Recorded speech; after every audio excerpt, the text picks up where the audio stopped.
celebrated as they received their IDs just 1 week after registration. Most of the students from Njeri Secondary School were registered last week during the Ministry of Interior and National Administration Jukwaa Salama visit to the county.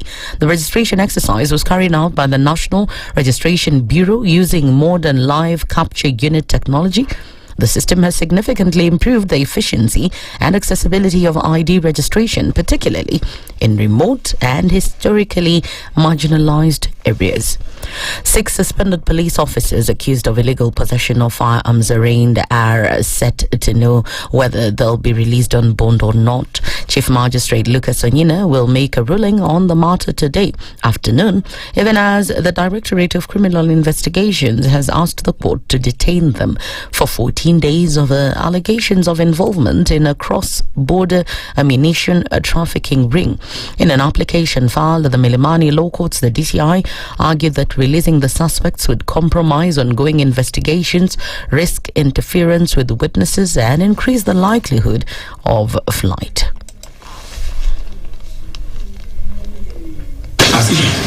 Whether the police and the state have come here with clean hands. More so the police. They want you to detain the respondents for 14 days, knowing very well that these respondents have fundamental rights. And Deputy President Kithure Kindiki has called for stronger collaboration between national and county governments to address challenges facing the Social Health Authority and other joint programs. Speaking during the 28th Intergovernmental Budget and Economic Council in Karen, he described the Taifa Care Program as a key healthcare reform and urged open dialogue to ensure its success. We are implementing one of the most consequential health reform programs that I know of. What we are doing around Taifa Care is extremely consequential. Many countries have tried and abandoned providing a publicly funded universal health system, and it's even more graphic when you look at it from a developing world perspective. Kindiki also reaffirmed the government's commitment to devolution, calling it a vital pillar of the Constitution. As we preserve and implement our constitution, we must preserve and implement devolution, because the issues that devolution was supposed to resolve are as critical as they were 15 years ago when we enacted the constitution we have today. It is about services closer to the people. It is about decisions being made at lower levels, making those decisions most legitimate. It is about the public participating in governance. It is also about dispersal of power vertically. And in the international scene, the US is hurtling towards a government shutdown today night, and there appears to be little appetite on either side of the partisan divide to avoid it. A last-ditch meeting between President Donald Trump and Democratic leaders in Congress made little progress. After the meeting, John Thune, the Republican Senate Majority Leader, accused the Democrats of hostage-taking. Democratic Senate Leader Chuck Schumer said there were still very large differences between his party and the White House. No one sounded optimistic. Now Republicans want a short-term extension of current spending levels, essentially kicking the legislative can a bit farther down the road. That's the News Wire. I'm Leah Ubaka.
102.5 Spice FM, Kisumu.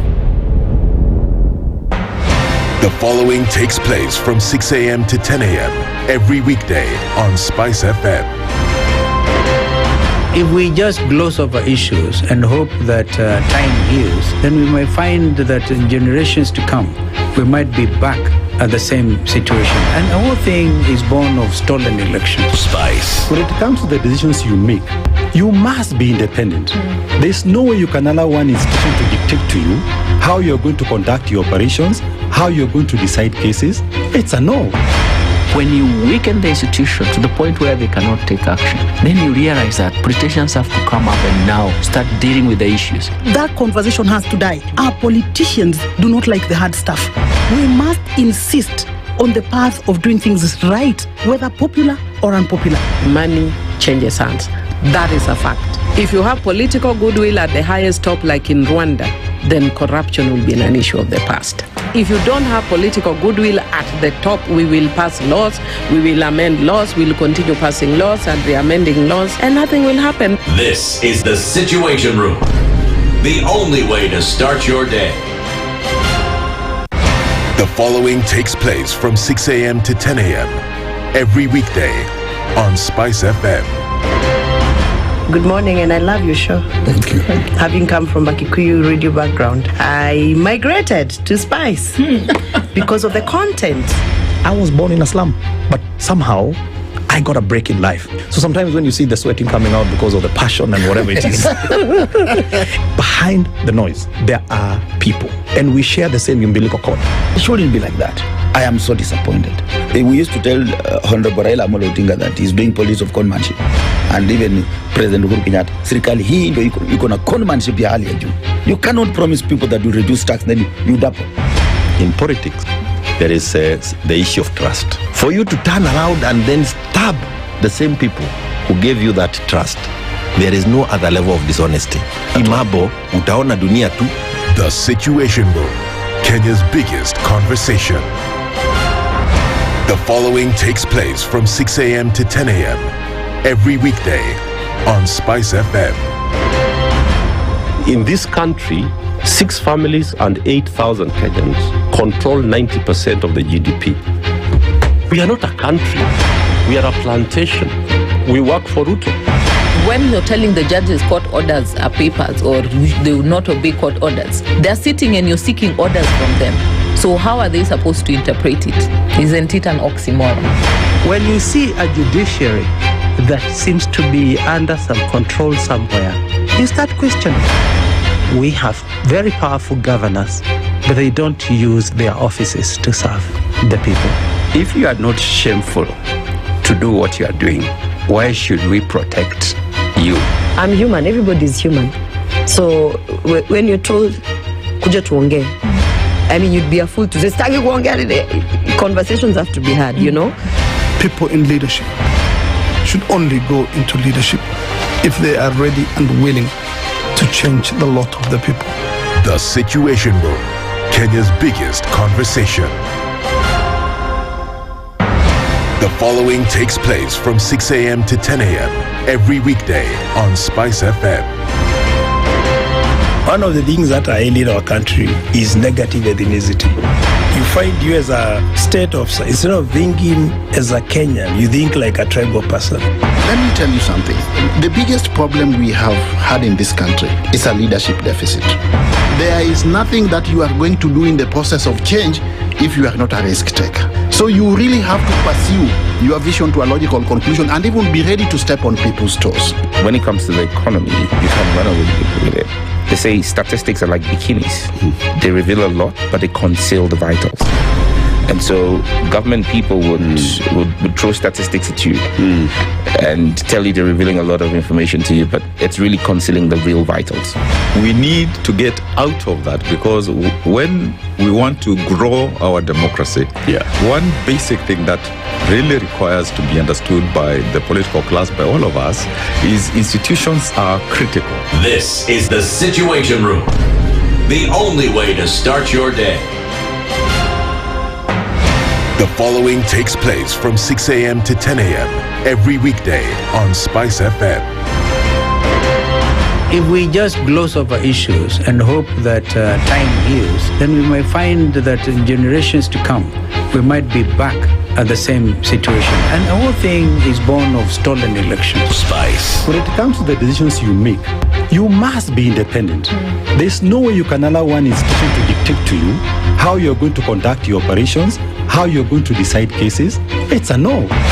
When you weaken the institution to the point where they cannot take action, then you realize that politicians have to come up and now start dealing with the issues. That conversation has to die. Our politicians do not like the hard stuff. We must insist on the path of doing things right, whether popular or unpopular. Money changes hands. That is a fact. If you have political goodwill at the highest top, like in Rwanda, then corruption will be an issue of the past. If you don't have political goodwill at the top, we will pass laws, we will amend laws, we will continue passing laws and re-amending laws, and nothing will happen. This is the Situation Room, the only way to start your day. The following takes place from 6 a.m. to 10 a.m. every weekday. Mature, intelligent talk every morning. Spice up yourself. Mornings done right. 94.4 Spice FM, Nairobi. Good morning, and it is what? It's 12 minutes after 6 o'clock, but we're here, Mama. As they say, it's Tuesday. We're ready for Tuesday. We're ready for Tuesday. Are you ready for Tuesday? I was ready yesterday. You were ready yesterday for today? Yes. Wallalar. Yes. Serious? Mm-hmm. You're that guy? We don't joke. You know, we are about to end the year. Is that so? It's true. So this is the time you look back and you're like, okay, so all the things that you had planned from January. How many of them have you done? Yes. So now it's a rat race to finish. I'm telling you, ought to start. Well, not to start. If it is starting, it's too late. You never know, man. It's too late. We are actually... how many days this month? 31 days. 30 days has September. It's 30 days, huh? Oh, yes. April, June. Just the last day of September. You don't remember the nursery rhyme? The calendar rhyme? Watch how easy There's even a calendar rhyme. Hills Navali's Aseto. These ones. 30 days have September, April, June, and November. All the rest have 31, except for February alone, which has 28 or 29 every leap year. 30 days has September, April, June, and November. All the rest have 31, except for February alone, which has 28 and 29 every leap year. That was a nursery rhyme. So it was how we learned the days of the month of the year. Aseto, you remember that, huh? Yeah, I still go to my knuckles. So you're saying the year is over? We're now... Yeah, I remember the Swahili one. Moja mbili tatu ine tano sita saba nane tisa habari ya Januari. Kuna mtu moja aliyepotea na tukimpata tutamfunga jela. Rafiki yangu kuja, adui yangu kwenda. Wow, that's so cute. Oh my God, yeah. You should see these women behind you. See how they're excited because they remember. Allah, I can see nostalgia everywhere. Yeah, good stuff. The Swahili version of the best. Yeah. Okay. Yeah. Well, that's fantastic. But was there February? I can't remember. That's as far as I remember. I mean, I just remember hapo kwa rafiki yangu kuja, adui yangu kwenda. That's adi hapo. We were fighting enemies when we were kids. Yeah. Even at that age. Even at that age. Yeah, after fighting your enemies, you start fighting the Satan. You grow up fighting. Akija. Tunamkanyaga. And that used to happen during the parades. Exactly. You remember we used to have morning assembly. Was it 8 in the morning or 8:30? Yeah, straight line, class 1, 2, 3, 4 till 8. Then you're told what to do, what not to do, this, that. And then there's a prayer, there's a preaching. Praise and worship in the morning. Prayer. Life was so innocent. And then scouts hoisting the flag, salute, and the drills and whatnot. I was a scout leader, so I remember. You're a scout leader? Yeah. Oh, yeah. I tried, but I couldn't keep up with the discipline. It was beautiful. It was too much. I love the uniform, though. Yeah, the uniform was cute. The brown uniform. Yeah. Camping was beige, beautiful. Beige, eh? They're beige. Yeah. Yes, I think it's the brownies who used to do brown. So we used to have Scouts, Girl Guides, and the brownies, And then during the national days, you go to the stadium. To receive more. Yeah. Oh my God. And then Fridays, milk, maziwa ya nyayo. Maziwa ya nyayo At distribute. 3:45 p.m. Yes. Wow. 3:45 specific. And around 11, because remember 11 before lunchtime. Ulikunywa maziwa ya nyayo? Okay. Ulikunywa maziwa ya nyayo? Excuse me? Excuse me? Atakunywaje maziwa ya nyayo? She grew up with I was not here in Kenya. Oh. Undu was carrying Shut up before sandwiches. Sandwiches, powdered milk. And croissant. Croissant. Croissant. And eating the only food with the useless G. And then at 10 there's an apple. Yeah. Bologna. And Lasagna. Lasagne. Spaghetti minced meat. That's called bolognese, please. Bolognese. Yes. The one with minced meat is bolognese. The other one that is just with cheese is called fettuccine. You are eating fettuccine sandwich. Get out. For lunch. I beg go, Joe. See how you turned out. Yeah, no. Soft life, eh? Oh, soft life, my God. He's a liar.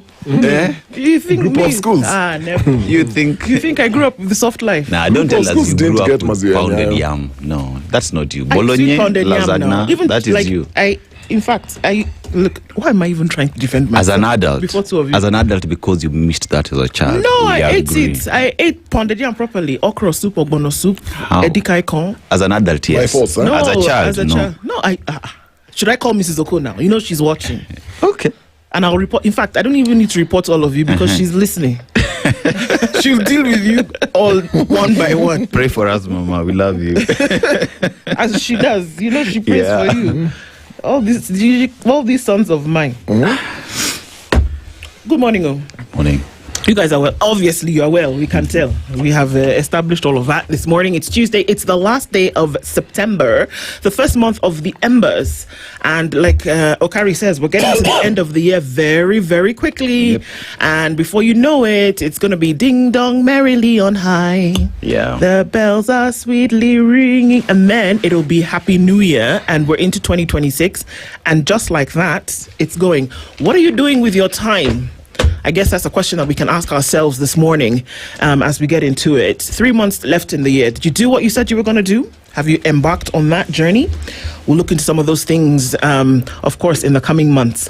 But for now, let me tell you what we'll be discussing today as we get into it. This is the Situation Room. It's Kenya's biggest conversation. Dennis Okari, Dennis Aseto, Okoh here with you this morning and turning the wheels of steel, EVE back their powerhouse in herself, and Christine. So I just have to tell you guys that Christine is crazy.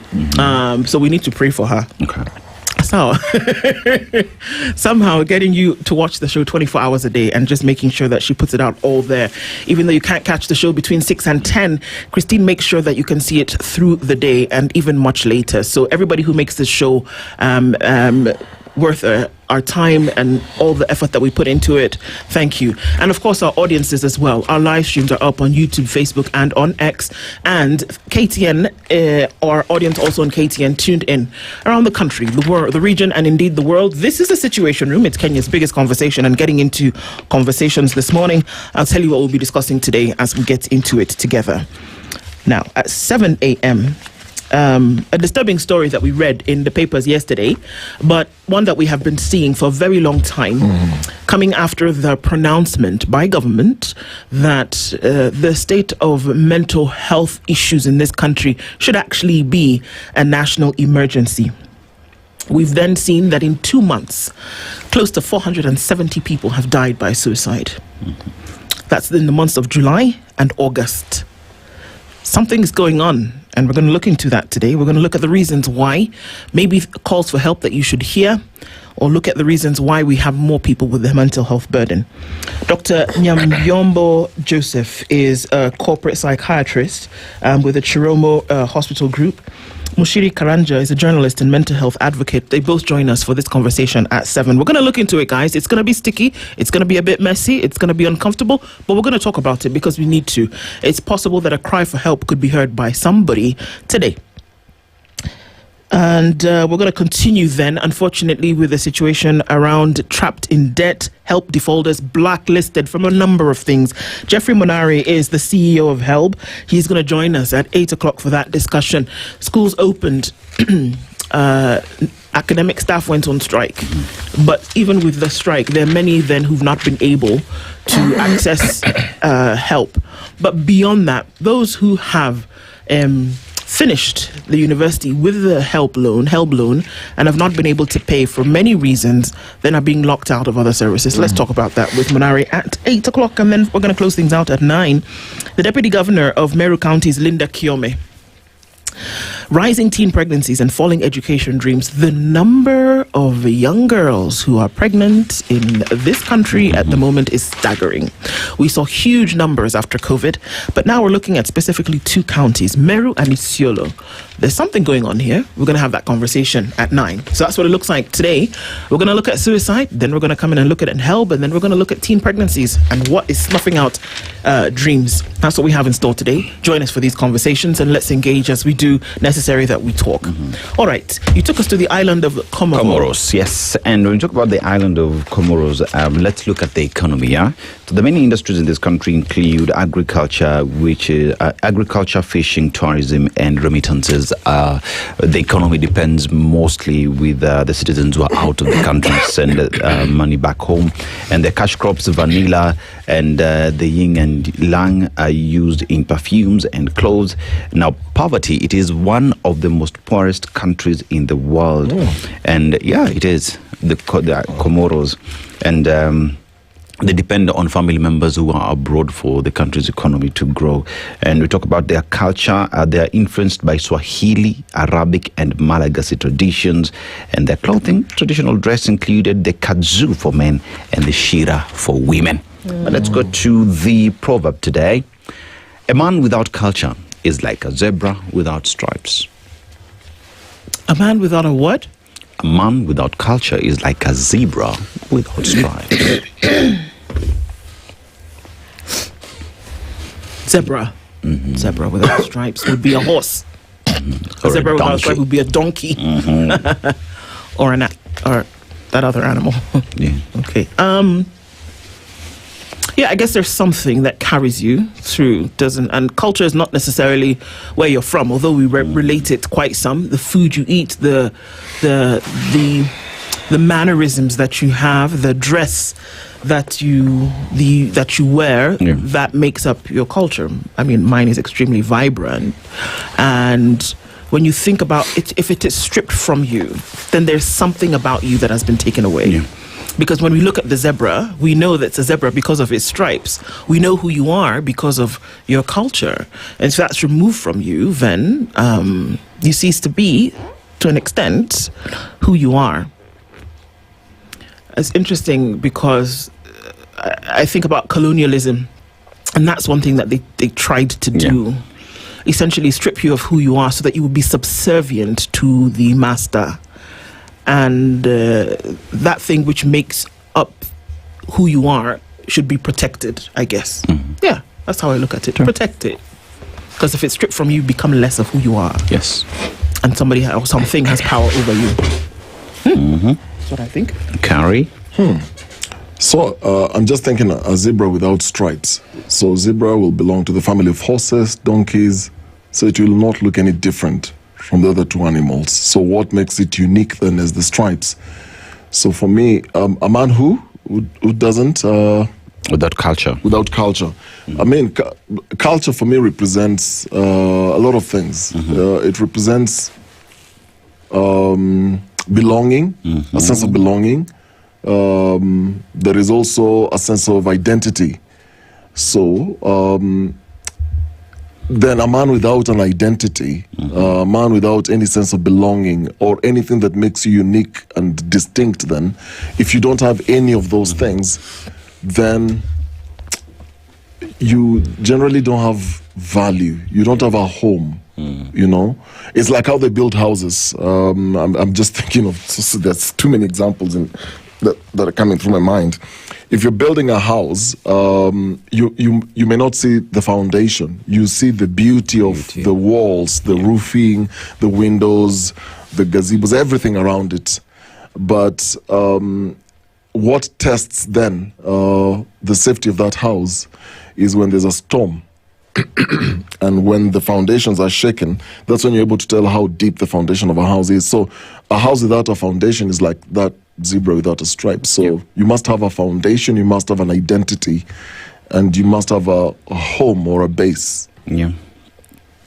Absolutely. I think it's all about what makes us who we are. If you look at culture, it defines where you come from, you know what I mean? So if that is taken away from you, then who exactly are you? Who is Okari without the culture that defines you? You know, because there's always a story behind who we are, where we're from, what makes us who we are.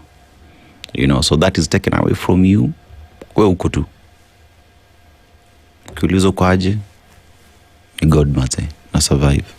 You know, it's interesting. When you travel the world, you realize, so you look at Kenya, for example, and we've struggled as a country to have an identity. Yeah. Not tribal identities. Yeah. A national identity. And I remember a few years back, Najib Balala, when I think he was tourism minister, there was coming up with a national outfit. They even modeled, actually. I think it was Balala, I can't remember the other guys. So people are arguing, okay, so you're picking this from the Kikuyu, you pick this from the Luya, you pick this from the Maasai. And interestingly, I was watching, I think, a documentary the other day, and they were saying Kenya didn't patent the Maasai look, regalia, for example, regalia. Yep. We failed to do that. Somebody else did. Yeah. Even the Kiondo. Even the Kikoi. Even the Kiondo, even the Kikoi, we didn't Even patent. the Kikoi. And it's a shame because we have a lot of things that are so good that come from this country. But because of lacking that identity and push to have something that we can call our own. You go to South Africa, you can actually tell you're in South Africa by how people dress. And you can tell the different ones. You can tell the Zulu, you can tell the Xhosa, you can tell the Tswana. You know who is who based on, you know, just how they, you know. Yeah. But I think one thing that has actually stood out for Kenyans is this thing. Say this.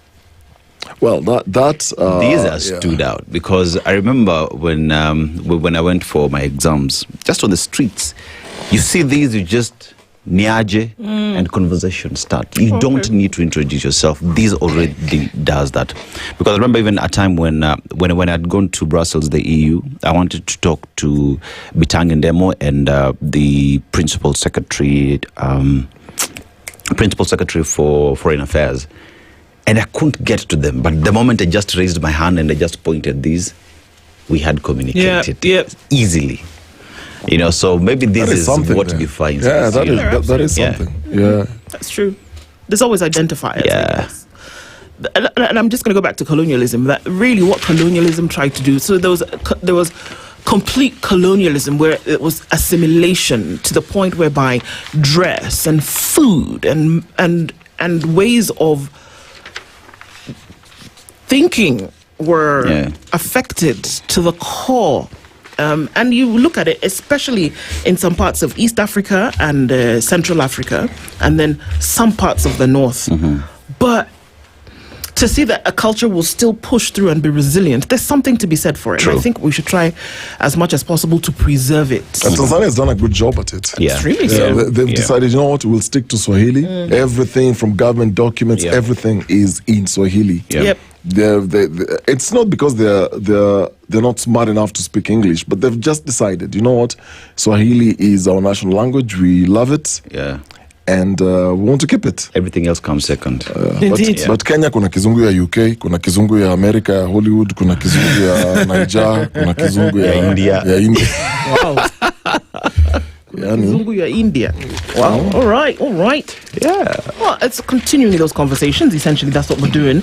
We're also going to say good morning to everybody. We can see that you're clicking into the room today. It's always good to have you in. And yes, that nostalgia did something for people, folks. That song, Mojambili Tattoo, and like that. So guys are being able to, and also guess your ages.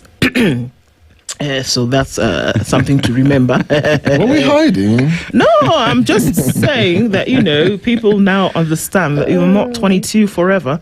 Okay, so a very good morning to everybody, and thank you for joining us. And let's say a quick hello to you before we get into things this morning, and then get into looking into the papers, and so that we can see that you're online. Asante Sana and Karibu Sana for joining us every morning as you do. A very, very good morning. Agola, we can see you there already. And, always thanks, guys, for just being faithful in remaining with us every morning as we get into the show. Hi, SpiceFM says Shak Bet. Shak, good morning. Tune in from Mombasa is Robert Mbogo. Kisa Daniel says, hi, Spice. Good morning. Don Sabo says, Ndu, yes. Kindly ask Okari. Okari, are we through with State House and empowerment programs? What next?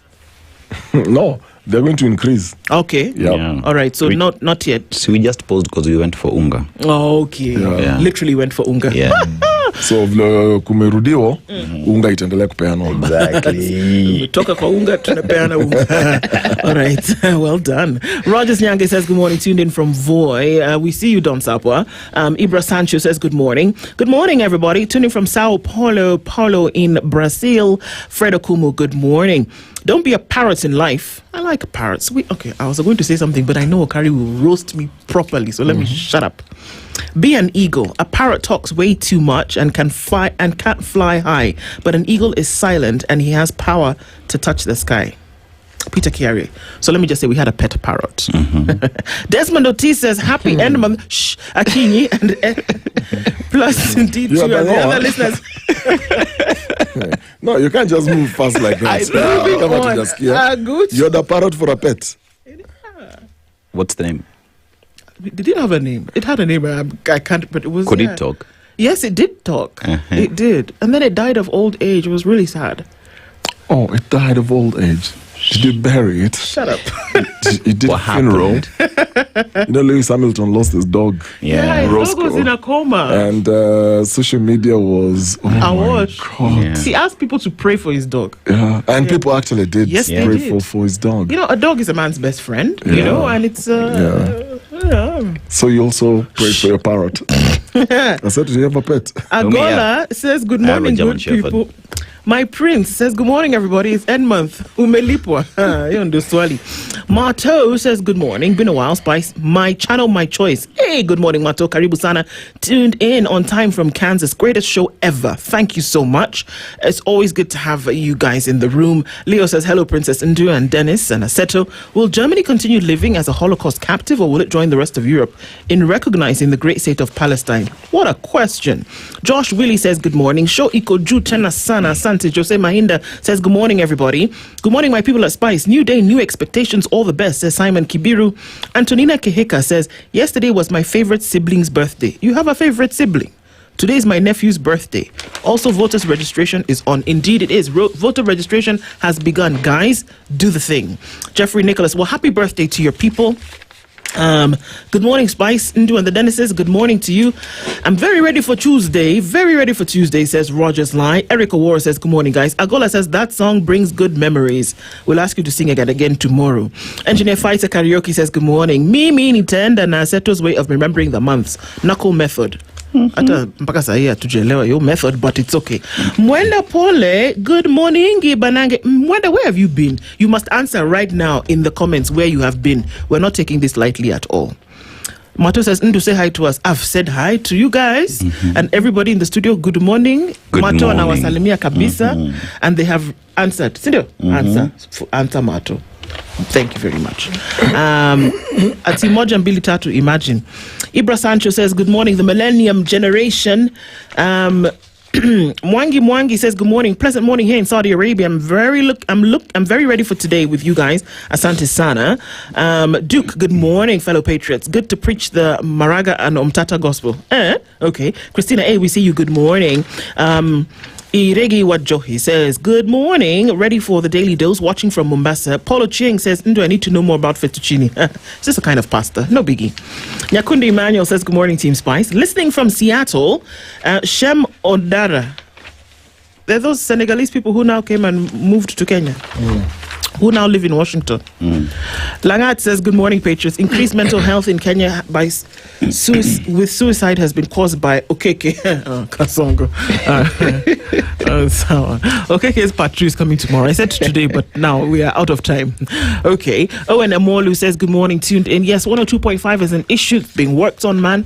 So sorry, just tune in on our live streams if you can. Atieno says, good morning. Mkwama N, we see you. Good morning. Karibu Sana, thanks for being here every morning. Purity is watching from New York. Bernard Nyaberi is tuned in from Uganda. Listening kila siku before going to school. I love that, Bernard. So get these conversations in before you go to learn. Asante. Ben Carson tuned in this morning from Imaradaima. Always listening to you every morning before I go to work. I'm your number one listener. Well, Ben, kudos to you and big up. Kev, good morning. I've been enjoying the show. Always good to have you guys in the room today. As always, thank you so much for tuning into the Situation Room. All right, at this point, let's take a look at what's happening in the news highlighted in the papers. All right, and the headline on Kenya's bold newspaper, The Standard, this morning, Obel, flawed genius. Professor Arthur Obel, who died in Nairobi after battling prostate cancer, was a towering yet polarizing figure in Kenya's medical history, brilliant, disciplined, and eccentric. He claimed to have developed the controversial HIV/AIDS remedy, Pearl Omega, which brought him both patients' gratitude and fierce rejection by local and global health authorities. To some, he was a savior, to others, a quack driven by delusion and discord. Who conned the desperate? A strict academic with a photographic memory, Abel also courted scandal, from gun incidents to bitter scientific wars. Okay. And this is the headline on The Standard. Looking into other stories, court slaps ban on disgraceful habit of detaining bodies over unpaid medical bills. So you want to keep bodies in the hospital? Don't do it just because they've not paid their bills. All right?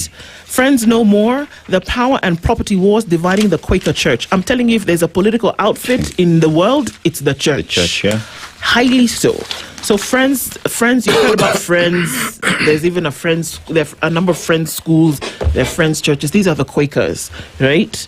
And they're saying we are not friends anymore, literally. Man's trusted friend, you see? It's even in the headline, Mr. Okari. Yes. Man's trusted friend harbors deadly rabies, unfortunately.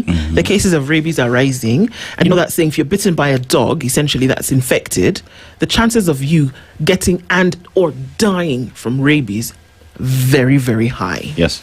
Very high. So, and then you get the shot. Painful shot, but if you've been bitten by an infected dog, not one that's suspected, an infected dog, chances of survival are close to none. That's a story that's being looked into on The Standard today in terms of the rise of rabies cases. By 2030, they want to reduce the deaths of humans.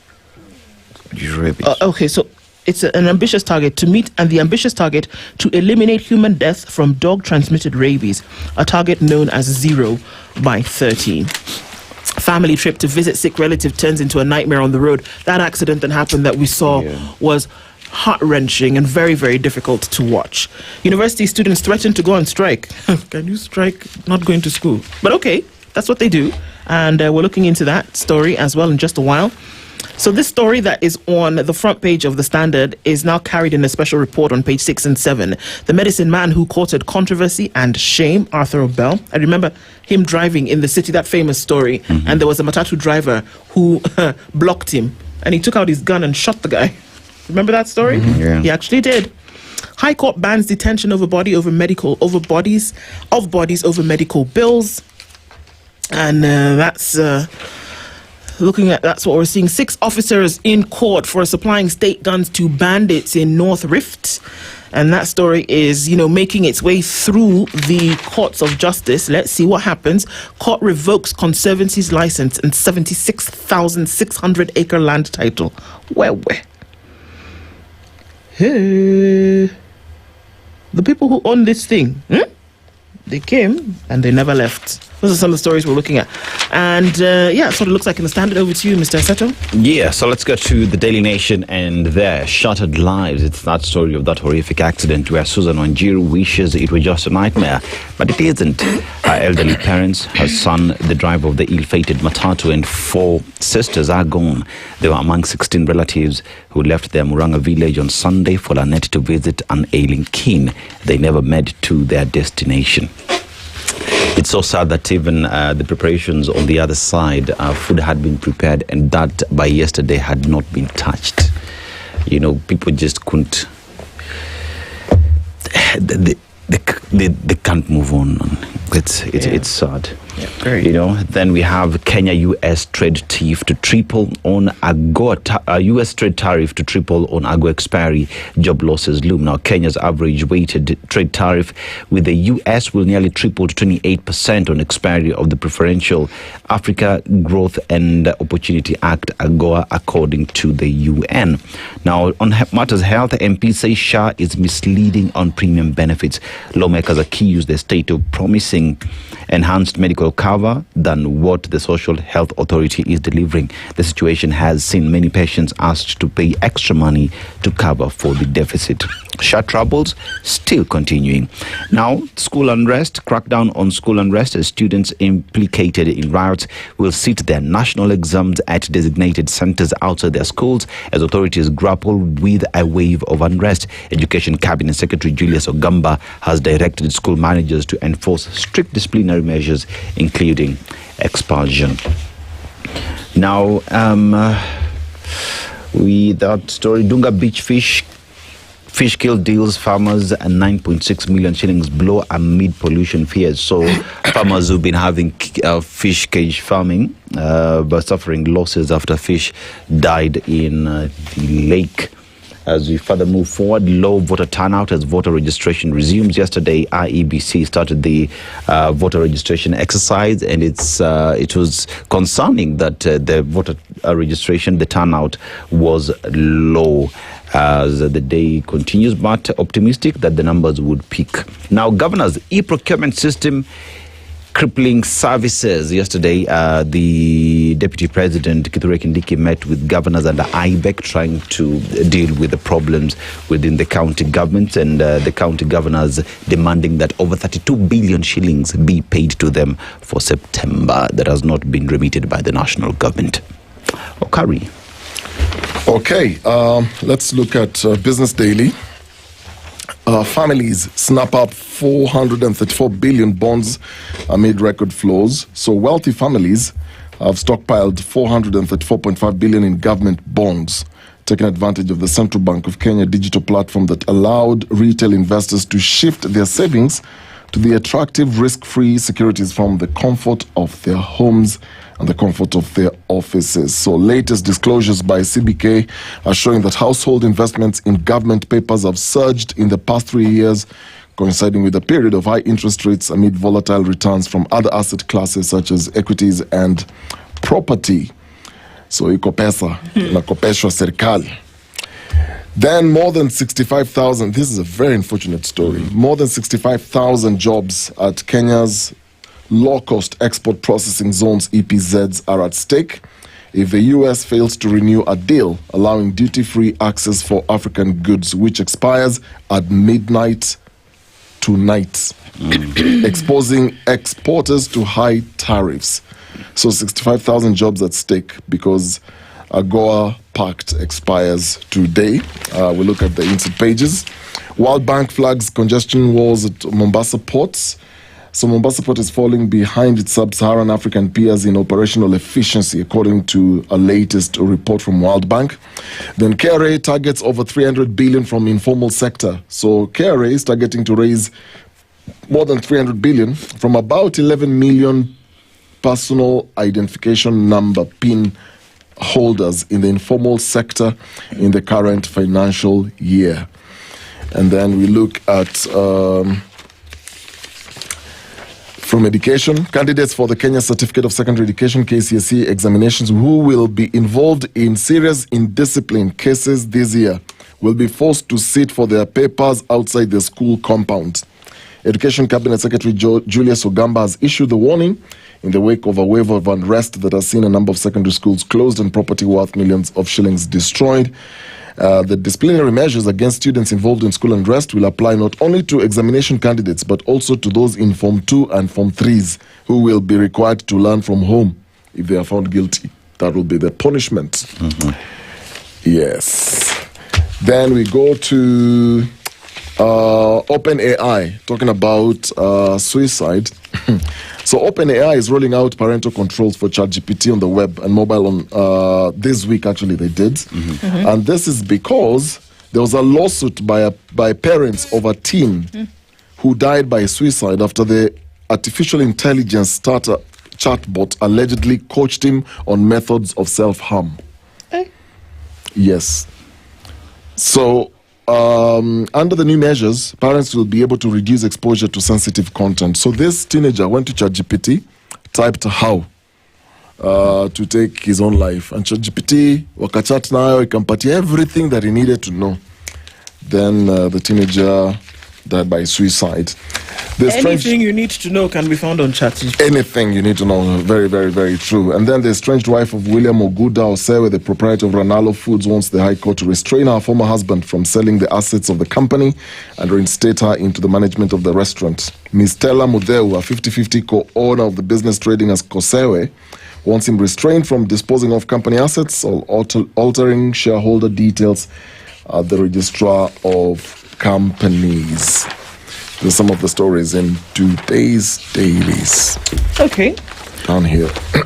So let's look at this story where the court has ordered Mater Hospital to release the body of a patient who died there on the 2nd of August, ruling that a body is not property and cannot be held as collateral over death. Sawa. Yeah. And so, so just looking at the details of that, it's on page 8 of the Standard. And for how many times have we heard that a body they've not had the burial because, they've not released the body because there was a debt that was owed to the hospital. There's some cases where, sadly, we talked about this the other day. We said the families that have decided, you know what, stay with the body. Stay with the body. Tutaweka mgomba ya ndizi. Exactly. And because that's it. We can't afford to pay. Because my person has gone, essentially. So why are we still insisting that, we can't? And I know very well that I'm unable to pay. All right. So looking at this story, the High Court has banned detention of bodies over medical bills. Declared the practice of detaining bodies over unpaid medical bills is illegal, unconstitutional, oppressive, and a violation of the dignity of the dead and their families. Justice Nixon Sifuna, while delivering the ruling in a case involving Mater Misericordiae Hospital, I can never say that, but okay, ordered the immediate release of the body of the late Caroline Thangu Tito, who died at the facility on the 2nd of August this year. The hospital had declined to release her remains, citing an outstanding medical bill of 3.3 million shillings. The case was filed by Ms. Thangu's 2 sons, Moses Mutua and his brother, who told the court that they had been left orphaned, traumatized, and financially burdened by the hospital's continued detention of their mother's body. In his ruling, Justice Sifuna found that detaining the corpse as collateral for medical debt is an unlawful practice, stressing that it undermines the dignity of the deceased and inflicts further suffering on their families. Justice Sifuna declared that no law in Kenya permits hospitals or mortuaries to file a lien on dead bodies to recover debts, terming the practice as a habit that has gained ground without any legal foundation. How many times do we hear this, guys? All the time. That, we can't get the body because we've not paid the bill. It's a practice. Yeah. And what he's saying now is, okay, yeah, it's a practice, but guess what? It's illegal. And it's never been said in the public, but I'm going to say it as Justice Sifuna. And he said, you know what? Illegal, unconstitutional. Yeah. It is essentially going against the dignity of the dead and their families. He said, you know what? There is no law in Kenya providing for a hospital's right.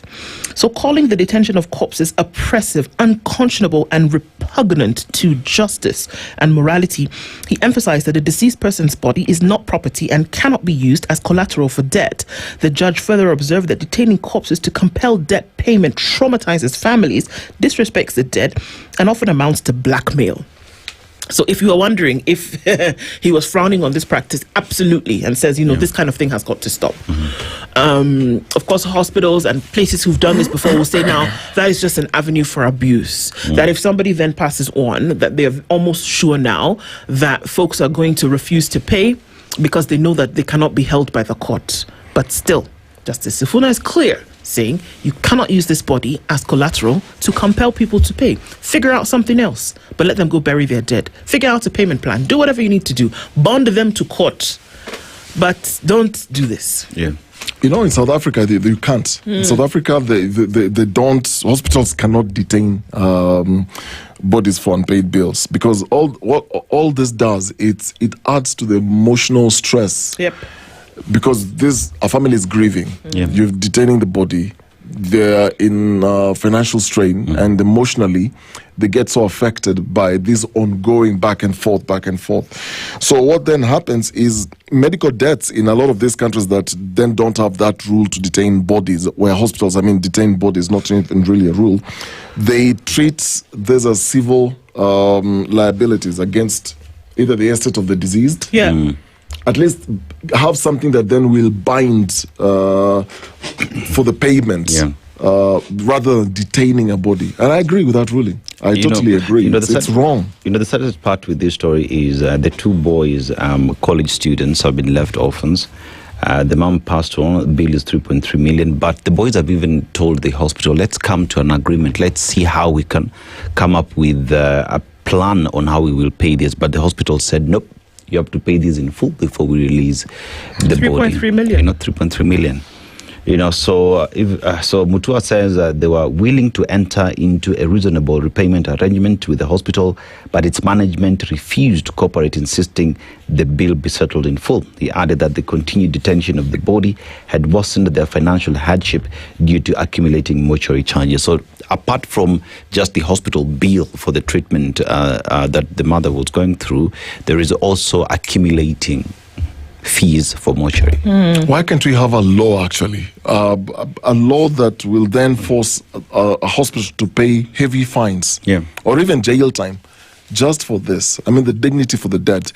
You might argue the hospital has a reason. So how then do you clear your debt? This person was treated here. Of course, it cost money.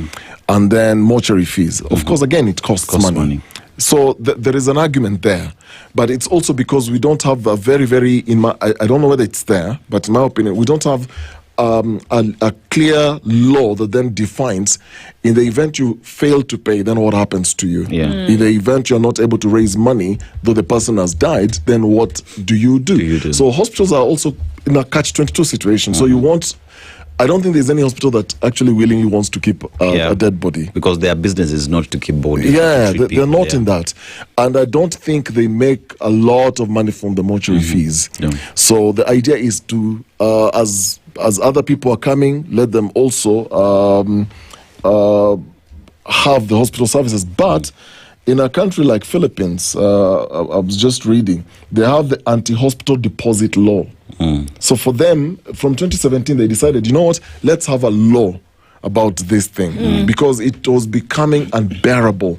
A lot of families, because of poverty levels, hospitals were keeping bodies, so there was no space. Unaenda hospitali, somebody died, unaambiwa sasa jipange. We don't have space. So you have to then clear the hospital bill, figure out where you're going to take the body. So it became so chaotic. They had to come up with a law. So I think we need to come up with a law that then compels. I think so. The estate then of the deceased, put it as collateral or do something rather That's than what I'm saying. So you'd rather even bond somebody to court. Bond them to court that, if in the event that they don't pay, and give them a moratorium, give time and say, look, we can understand that it's a different position, but we also understand, like you said, it's a catch-22 for the facility. We understand that you need this bill paid because, like you said, you're in the business. Your business is not to keep dead bodies. Your business is to actually provide healthcare. If you can't, and you don't want to do this, but you also need to meet your bottom line. So bond it to the legal process and say that, you know what, you're going to pay 10 shillings a day, whatever the case may be, but then have some kind of, confirmation that the money will come to you. It's just sad that the boys offered that option, but the hospital said no. But the bigger issue for me is the problems in the health sector. So we start looking at the facilities that the government offers now. Let's talk about universal healthcare for all. Let's talk about SHA and what it offers, So when you start having these discussions, then that conversation comes in terms of how, if she was paying, I don't know what the story is with regard to her paying SHA or accessing that. But then again, how does the government ensure that everyone can access quality healthcare at an affordable price? You see, a lot of times we think healthcare, or rather this, because the hospitals are they're in a business of providing healthcare, like you said. But now we don't think. So when the person, so you've provided everything that you can. Yes. This person can't stay alive, then they die. Then what happens? So it speaks of a very broken system, right from the very beginning to the very end. If you can't take care of your people when they're alive, how are you going to take care of them when they're dead? Eventually, it's impossible. So it's fixing both ends and creating either regulations or laws that then also, and these same regulations and laws are to the benefit of both parties. So you're not then saying that, okay, so hospitals ni mjipange. So you figure out how you're going to do it. Because in wealthier countries that then have good insurance covers and good healthcare systems, bodies are released immediately. Patients are treated. Everything is very, very clear from beginning to end. But in developing countries and poorer countries where you have weak insurance systems, weak healthcare systems, such stories are bound to happen. And even terrible stories where a body is released and it's not the body of the person that you actually went looking for. The confusions. We've had stories. You need to go to court, get a court order, exhume the body, then go preserve it again, then bury a second time. So it's tragedy twice. Okay. So there's this man called Kizza Besigye, and Kizza Besigye has gone against 3 cabinet secretaries, right? Ugandan opposition leader Kizza Besigye wants Prime Cabinet Secretary Musalia Mudavadi and the Defense CS Soipan Tuya declared unfit to hold public office over his abduction and extradition from Kenya in November last year. Interior CS Kipchumba Murkomen, Inspector General of Police Douglas Kanja, and Director General of Immigration Services Evelyn Cheluget have also been named in the petition to the High Court. Dr. Besigye and his political aide Obeidilo Tale stated that the petition that the officials are jointly and severally liable for violating the Constitution during his extradition from Kenya to Uganda on November 16, 2024. They claimed that they were removed from Kenya by Ugandan police acting in concert with Kenyan security forces and without any legal or due process. The petition stated that the Ugandan government had confirmed that the arrest and extradition had been carried out in collaboration with Kenyan officials. This brings us to a conversation that happened recently. You remember there's an extradition that happened in the country, and the individual was properly processed according to the law and taken back to the country where he came from. But you look at Kizza Besigye's story, and one asks the question: at what point does the law apply to some individuals and does not apply to some? Because even as we speak,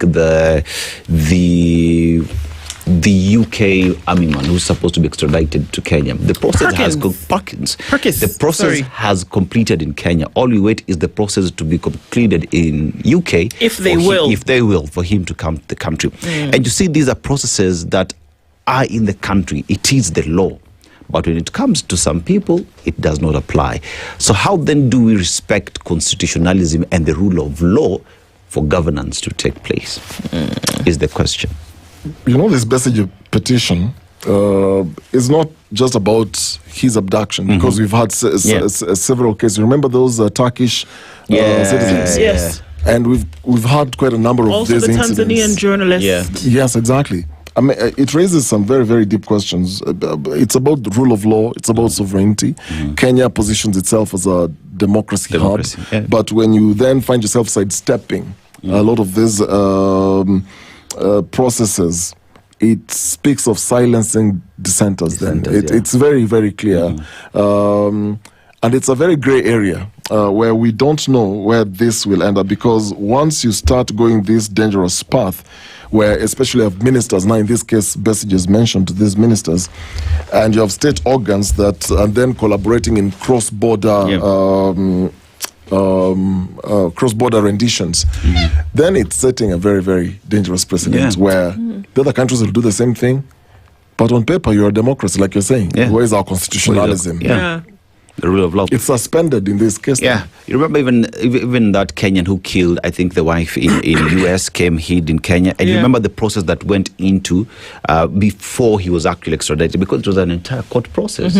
So why apply the law selectively? But I look at Besige, I always feel sorry for him. The man has been in jail for a year. He was Museveni's doctor. Imagine.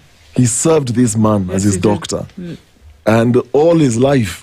After planning, they were in the trenches together. Kizza Besigye needs to walk down the streets of Entebbe or Kampala, and he's arrested. I look at Kizza Besigye; he's the face of persecution. I'm telling you, I don't know. You feel sorry for the guy. Really do. Well, let's see. I mean, just praying for his health, of course, because it's not funny. Looking at more stories and also having conversations. We get into one around suicide at 7. Good morning, 7 a.m. News from around the world. 94.4 Spice FM.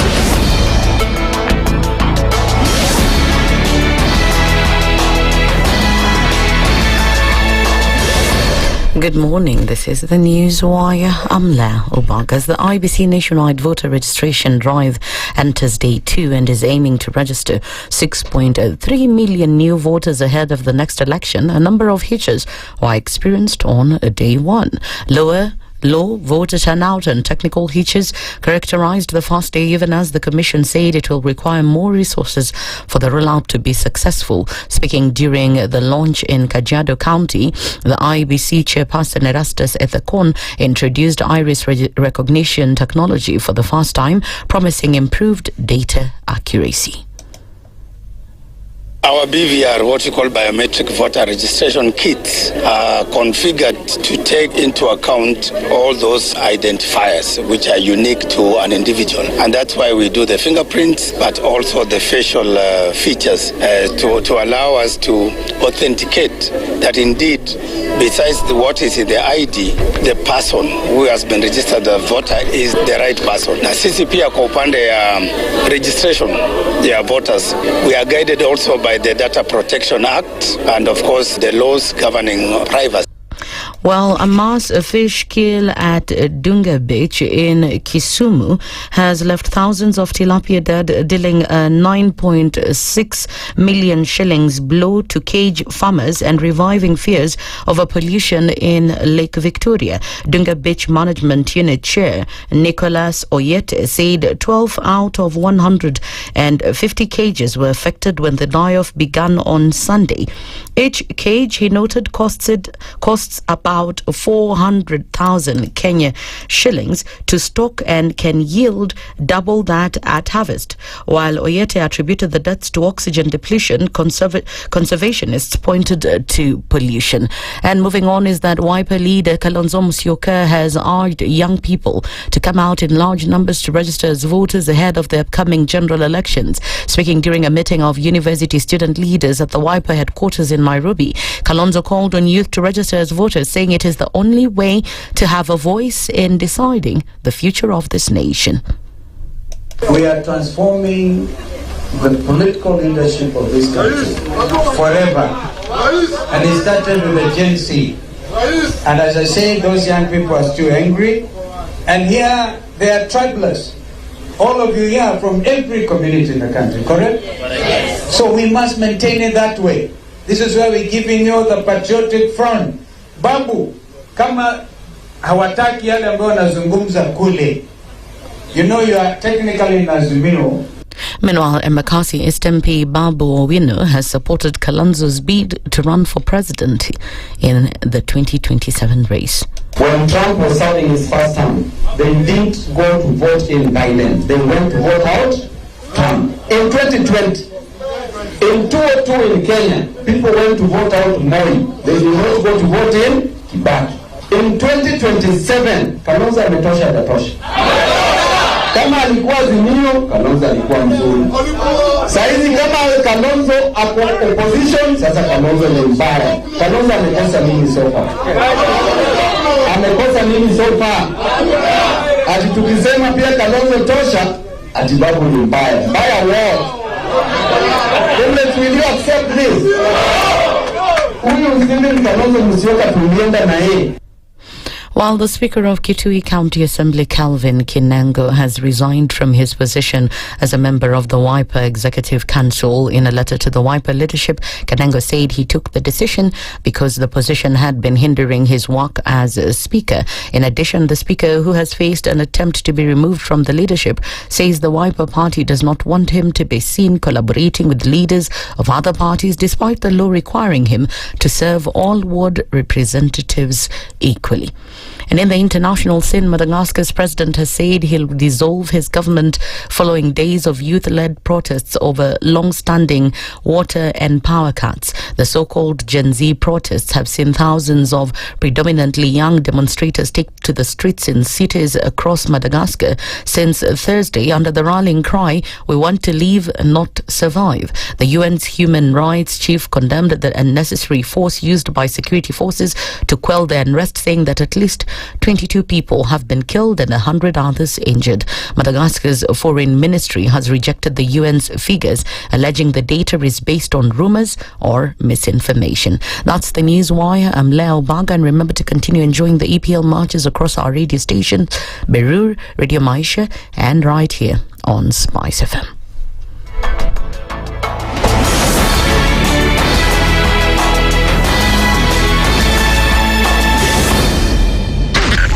SpiceFM, Nakuru.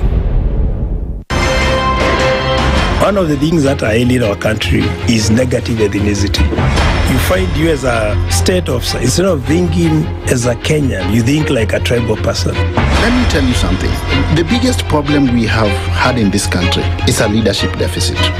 There is nothing that you are going to do in the process of change if you are not a risk taker. So you really have to pursue your vision to a logical conclusion and even be ready to step on people's toes.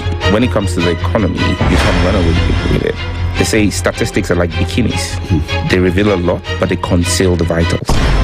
And so government people would throw statistics at you and tell you they're revealing a lot of information to you, but it's really concealing the real vitals. We need to get out of that, because when we want to grow our democracy, one basic thing that really requires to be understood by the political class, by all of us, is institutions are critical. This is the Situation Room, the only way to start your day. Good morning, and I love your show. Thank you. Having come from a Kikuyu radio background, I migrated to Spice because of the content. I was born in a slum, but somehow I got a break in life. So sometimes when you see the sweating coming out because of the passion and whatever it is, behind the noise, there are people, and we share the same umbilical cord. It shouldn't be like that. I am so disappointed. We used to tell Honorable Raila Amolo Odinga that he's doing police of conmanship.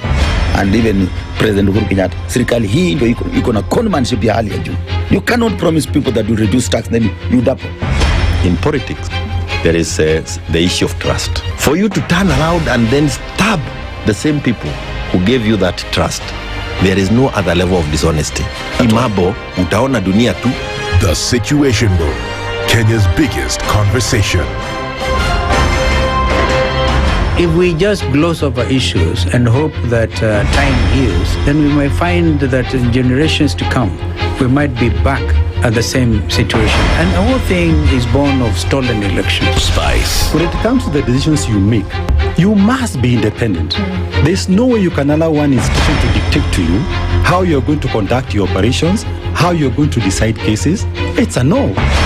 When you weaken the institution to the point where they cannot take action, then you realize that politicians have to come up and now start dealing with the issues. That conversation has to die. Our politicians do not like the hard stuff. We must insist on the path of doing things right, whether popular or unpopular. Money changes hands. That is a fact.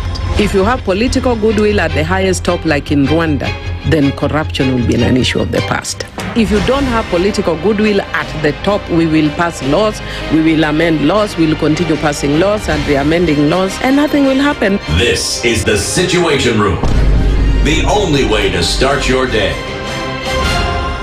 Mature, intelligent talk every morning. Spice up yourself.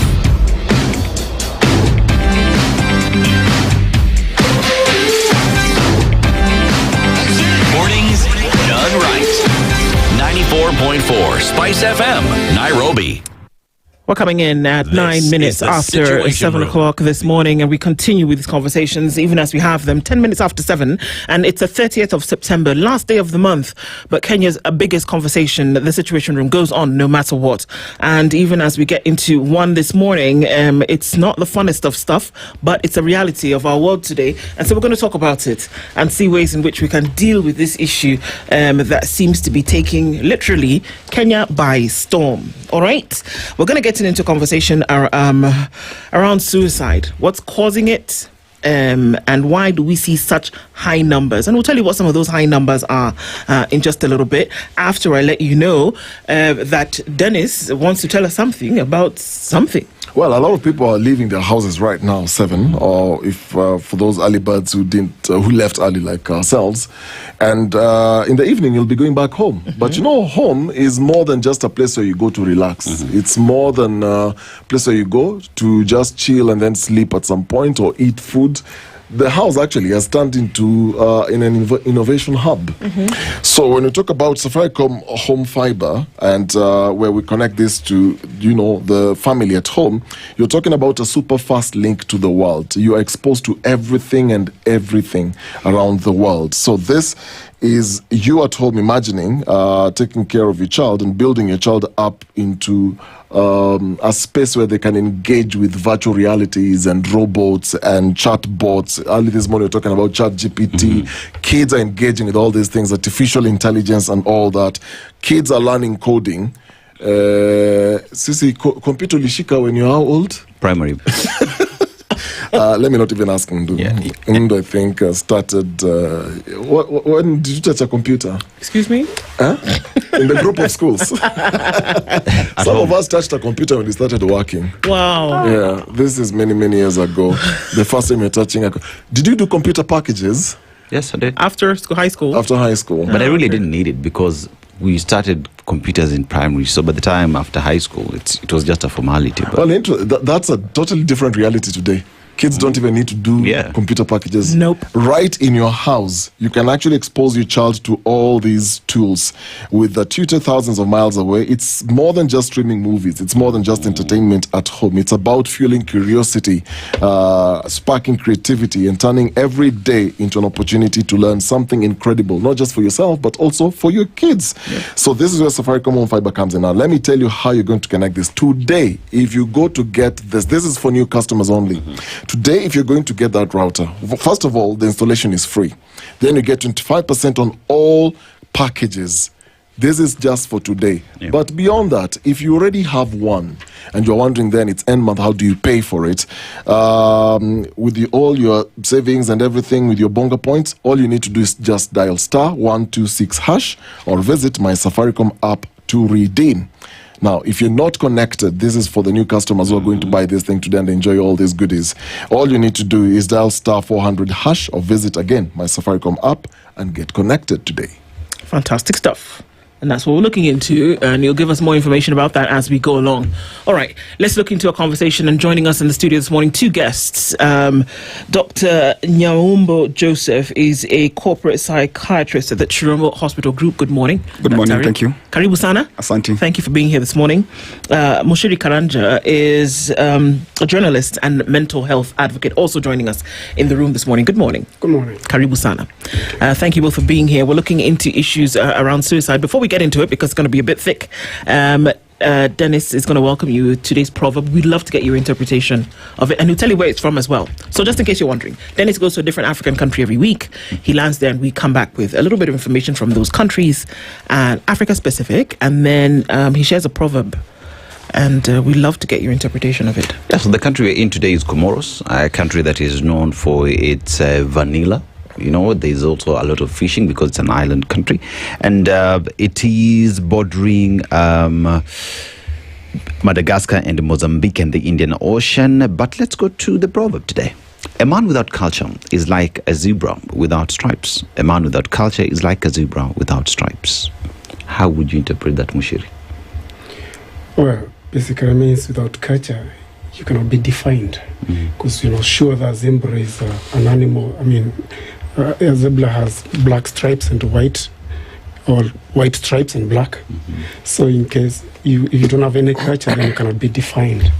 That's basically what I think it means. Dr.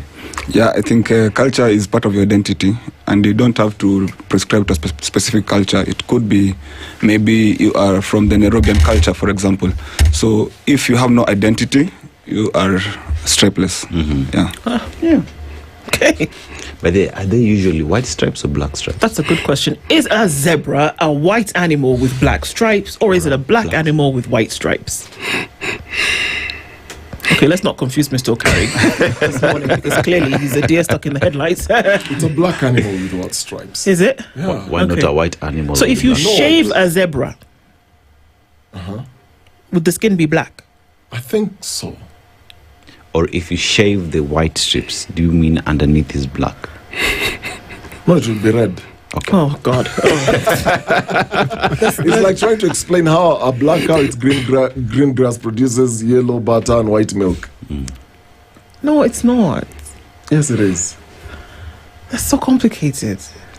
So what color will the skin be? Of what? Of the zebra? I don't know. I've never skinned. Look. Okay, look. It's just a hide. It's like black sheep and white sheep, the color of the fur. So we can imagine that the fur and the pattern is white and then black and then white and black. But is it white fur on top of black fur, or is it black fur on top of white fur? This could go on for days. That's my a problem, God. actually. Yeah. So I guess we're trying to figure this thing out, and we should. Kenya's crude suicide rate is estimated about 6.1 deaths per 100,000 people. The age standardized suicide rate is slated to 11 per 100,000. In 2019, Kenya recorded 3,214 deaths by suicide.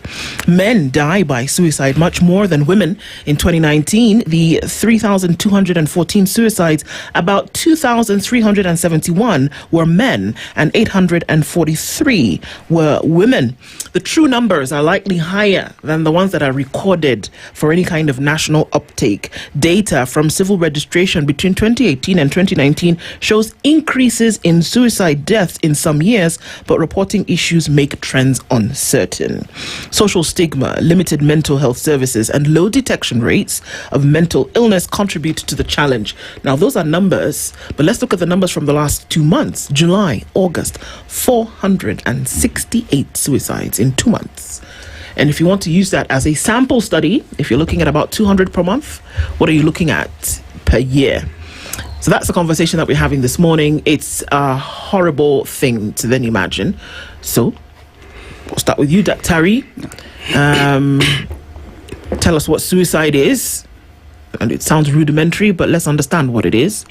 Yeah, thank you. I think first and foremost, thank you for having me here. It's a good idea that we have such conversations, especially around September, which is Suicide Awareness Month. Suicide and death by suicide is when there is intentional injury to yourself with an aim to die. And there are also other things that you can say, something like attempted suicide, where there is intentional harm to die, but you end up not dying. There is also something called para-suicide, where you have intentional harm at yourself, but the intention is not to die. And all these things are in a continuum. They might start from just thoughts, which people might call suicidal ideation. Actually, something called tedium vitae, which is maybe thoughts that life would be better without you in here. Then moving to suicidal thoughts, then ideation, then you have an attempt and a plan, and that is what suicide primarily could be described as in the mental health space. Yeah. Okay. So suicide, until now, is criminalized in Kenya. There are conversations to say, let us remove the criminal element from suicide, because it's not for fun that somebody would engage. right? It's not a sport that somebody says, okay, well, let's see if we can kill ourselves today. No. There usually is an underlying issue, right? And so what are the things that lead to suicide? We'll stay on you, Dr. for just a minute. What are the things that lead to somebody imagining that they could cause themselves harm leading to death?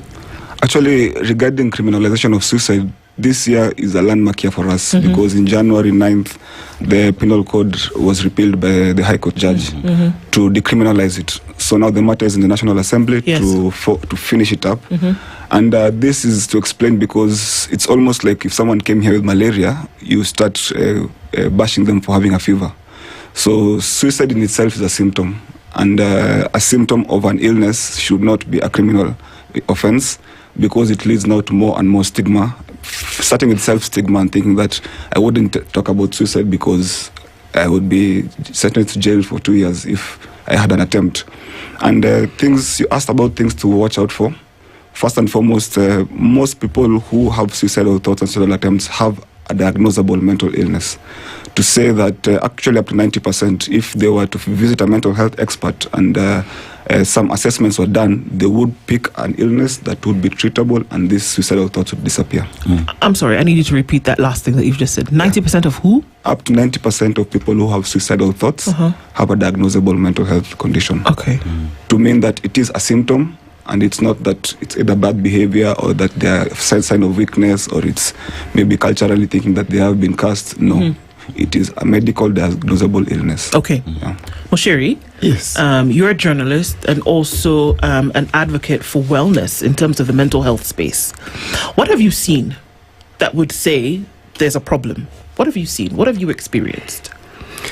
Thank you, and thank you for hosting me. Allow me to just revisit the figures first. When you talk about percentages at 1.6 in 10,000, it sounds so slim. But let's break it down further from WHO that says that one person is committing suicide in every 20 seconds as we speak. In the world? In the world. Yes. And for every one person attempting suicide, there are 20 people. I mean, for every one person who kills themselves, there are 20 people trying to do that in 20 seconds. Let's break it down further. Basically, it means by the end of this program, about 90 people have killed themselves in the world. It means by the end of this program, about 180 people will have attempted suicide in the world by the end of this program. When you break it down that way, it becomes, the reality hits closer home. All right? Dr. says suicide, people do not kill themselves because of problems. Let's make that very clear here. I have that on authority. Some years ago, I was sent to cover a story of a man who jumped from the 8th floor of some building in Nairobi. And I went, found the man, jumped from the 8th floor to the mezzanine floor. Of course, he was dead. And when I went back to the newsroom, I was directed to go and talk to some experts. And that's how I landed with Dr. Frank Jenga. And I had my story written. I mean, it's a simple story. A man has jumped and died. A simple story, close. Then Frank looks at me and laughs. So I tell Frank, this gentleman actually left a suicide note. Said his wife, his job. But Frank says, hold. This man did not kill himself because of his wife. He didn't kill himself because he didn't have a job. He didn't kill himself because he had money problems. This man killed himself because he was ill. Right? So we had an argument back and forth with Frank, and that was an eye-opening moment for me. You could call it my Damascus moment as far as suicide is concerned. And I realized that most of us actually do not realize that we actually attach the wrong reasons for suicide. We say people died because they had no jobs. People died because they had problems at home. People died because of relationship problems. Dr. has just said it right here. People do not kill themselves because of problems. People do not kill themselves because of all those. Let's not blame other people for people killing themselves. People kill themselves because they have an underlying mental health problem. Now, let's break down the mental health problem for you. 1 in every 4 Kenyans has some mental health issue. Daktari, you correct me if I'm wrong, right? So if people kill themselves because they have an underlying mental health problem, it basically means 1 in every 4 people is a potential suicide case in Kenya. So we're sitting here, 5 people in this room. Yes. And what you're telling us is that Dennis Okari one among us or someone could have a mental health issue. Yes. All right. That's a fact. That means one of us here must have contemplated suicide at some point. Okay. Strikes on me. It does. And you see, when you have such discussions, especially on matters of suicide, you look at the society we are in, the African society, and that is considered an abomination. You know, it is wrong for you to even think about it. The stereotypes that do exist, and you'd find it's the reason why those who are ill do not come out to speak, because then what will the society say? You know, especially if you look at the numbers among men we've been told, be as hard as a rock. And Daktari, as all these things do exist, how difficult does it get in terms of people seeking care and help? Okay, I'll confirm to you what you just said. Up to 77% of people who die by suicide are in low and middle income countries. And most of deaths by suicide are up to 20% are from pesticide ingestion, which are in agricultural areas. Wait, what percentage again? Up to 20% of death by suicide globally. Globally, pesticides. Pesticide. Okay. Yeah. So to mean that most of these deaths are happening around low middle income countries where there's agriculture, where there's, apart from that, also things like poverty, things like, now we talk about culture. We spoke about culture earlier when we started. And the culture around the Africans, for example, is that mental health and mental ill health is maybe witchcraft. And that in itself is stigmatizing. People will argue that maybe mental health and mental ill health is a Western issue. But if you were to look back into our true African culture and identity, you will notice that even back in the day, there were some ways in which our forefathers used to treat mental ill health by having barazas, sitting down together and discussing. Talk about it. Yeah. Okay. And even debriefing. One of my teachers used to tell us that in the African work week, it was a 4-day work week. And then at the end of the 4 days, you would sit at a baraza maybe in a soko, in a market, and discuss issues around people. There's that lady who had a pregnancy. Where is she? Or she gave birth. There's that gentleman who I can't see what happened. Or he did that. He did. And all those discussions and the compressions are what help people and prevent and promote mental health. So once there was a mixture of our culture with other cultures, that's when maybe problems started around mental health, and now coming up with stigma and thinking that probably this is a problem. So the more we talk and destigmatize it, the more we understand that this is a problem that can be solved, and it's very treatable, just like how pneumonia is treatable, the easier it is for us to move forward. So how do you do that? Because this is a thing, and we must be honest. I want to come to you in a bit, Njeri, but from a physiological, psychological, psychiatric point of view, we talk about it being an illness. We say that it is a disease. Mental health will manifest as a disease in very many ways. But it's difficult for us to connect with that, because how we have associated with disease is I will see a physical representation of an illness. Somebody will have a fever, I can touch, they're warm. I will see maybe somebody is vomiting, somebody is shivering, and I will see physiological manifestation of that, right? Yeah. So it's difficult for us to reconcile with somebody having a disease or an illness that we cannot see, touch. Okay. How do we now become more sensitive to that with an understanding? We started very clear self-care practices. If you notice any of these self-care practices in your life are worsening, it's a good idea to get assessment. So let's say, for example, you're not having adequate sleep, recommended 7 to 9 hours a day. You're not having a good balanced diet. You're not communing with people around you. So it could be a golf club. It could be maybe a reading club, and you're not going to church anymore. It could be that either you are also unable to do activities of daily living. So you're not able to come to work, and people have noticed that, and they start saying, oh, Dennis is becoming a a bad employee, or not able to go to school, and they're saying, oh, this kijana is now a naughty boy. When you notice any behavior change, you notice that you are unable to relate with people around you. That is a time to, especially if it is persistent, consistent for a couple of days to weeks, to a point that it affects your functionality. So relationships, work, or school. So this is a disease, but it's a disease of the mind. The mind, yes. Okay.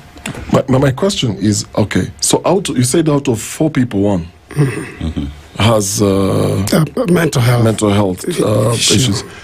How do you diagnose yourself? What are this? So if somebody is just sitting at home and they're thinking about this, like everybody else has, everybody has issues, different issues. You've got work issues, relational issues, marriage issues, and all sorts of things. But how then do you diagnose yourself and tick the boxes and realize, wait, I'm actually on that threshold that might lead me then to do this? How do you? What are the symptoms or signs? How do you do that? Gladly, as you said, nowadays there's a lot of AI and internet. So even, for example, in our website, Chiromo Hospital Group, there is what we call self-assessment tools. So you could, it's almost like having a mirror in front of you. You can decide to look at it every day, every week, every month. But you can say, hey, I feel I'm not well. You just go and check on an assessment tool on anxiety, for example, or on alcohol use disorder.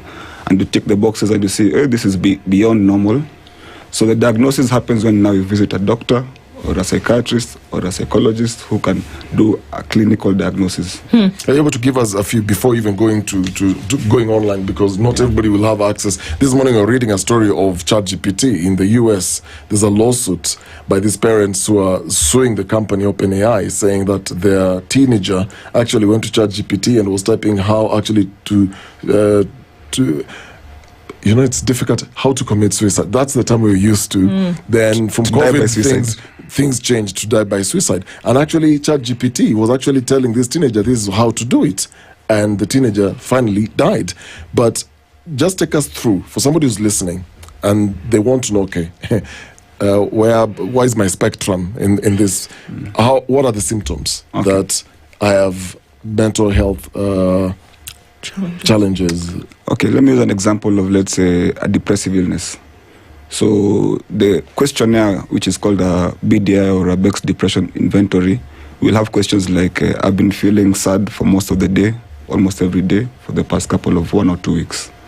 Other than feelings of sadness, maybe I've also been feeling like my feelings of guilt, feelings of anger, feelings of worthlessness, feelings of hopelessness, feelings like my sleep is not good, either I'm sleeping too much or I'm sleeping too little, either my appetite is not good, either I'm eating too much or eating too little, either I have suicidal thoughts, either I have a reduction in interest in things I used to like before, I have low energy. And when you tick, it's either they will tell you, is it happening almost every day for the past 2 weeks? Is it happening most of the time? Is it happening? Once you finish that assessment, it is able to score and tell you this is possibility of severe depression, mild, moderate, or the same. But that is not a diagnosis, just an assessment. Now that you can now go to the doctor who can assess or can do a diagnosis. The challenge happens where you are having the mind which is supposed to make the judgment call that you're not well, and you become too unwell that it cannot judge that you're unwell. So it's called lack of insight. So those people who know, you notice, you tell them, hey, you're not well. But the mind cannot conceive the fact that they're not well. If you had a fracture, the mind can tell you that you have pain.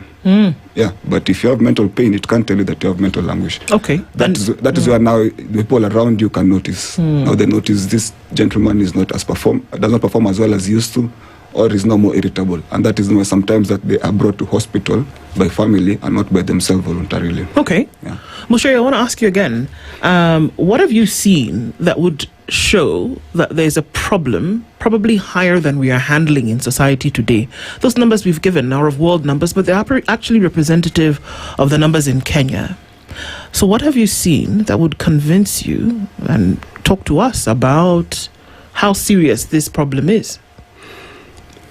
Okay, I think we need not go any further than the mental health report that I'm sure it's gathering dust somewhere, some office somewhere, because there was a presidential task force on mental health, right?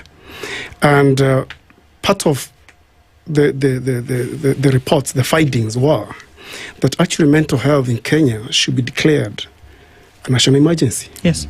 A presidential declaration that mental health is a public health emergency. Already that tells you that researchers are saying, look, Kenyans, we have a problem here.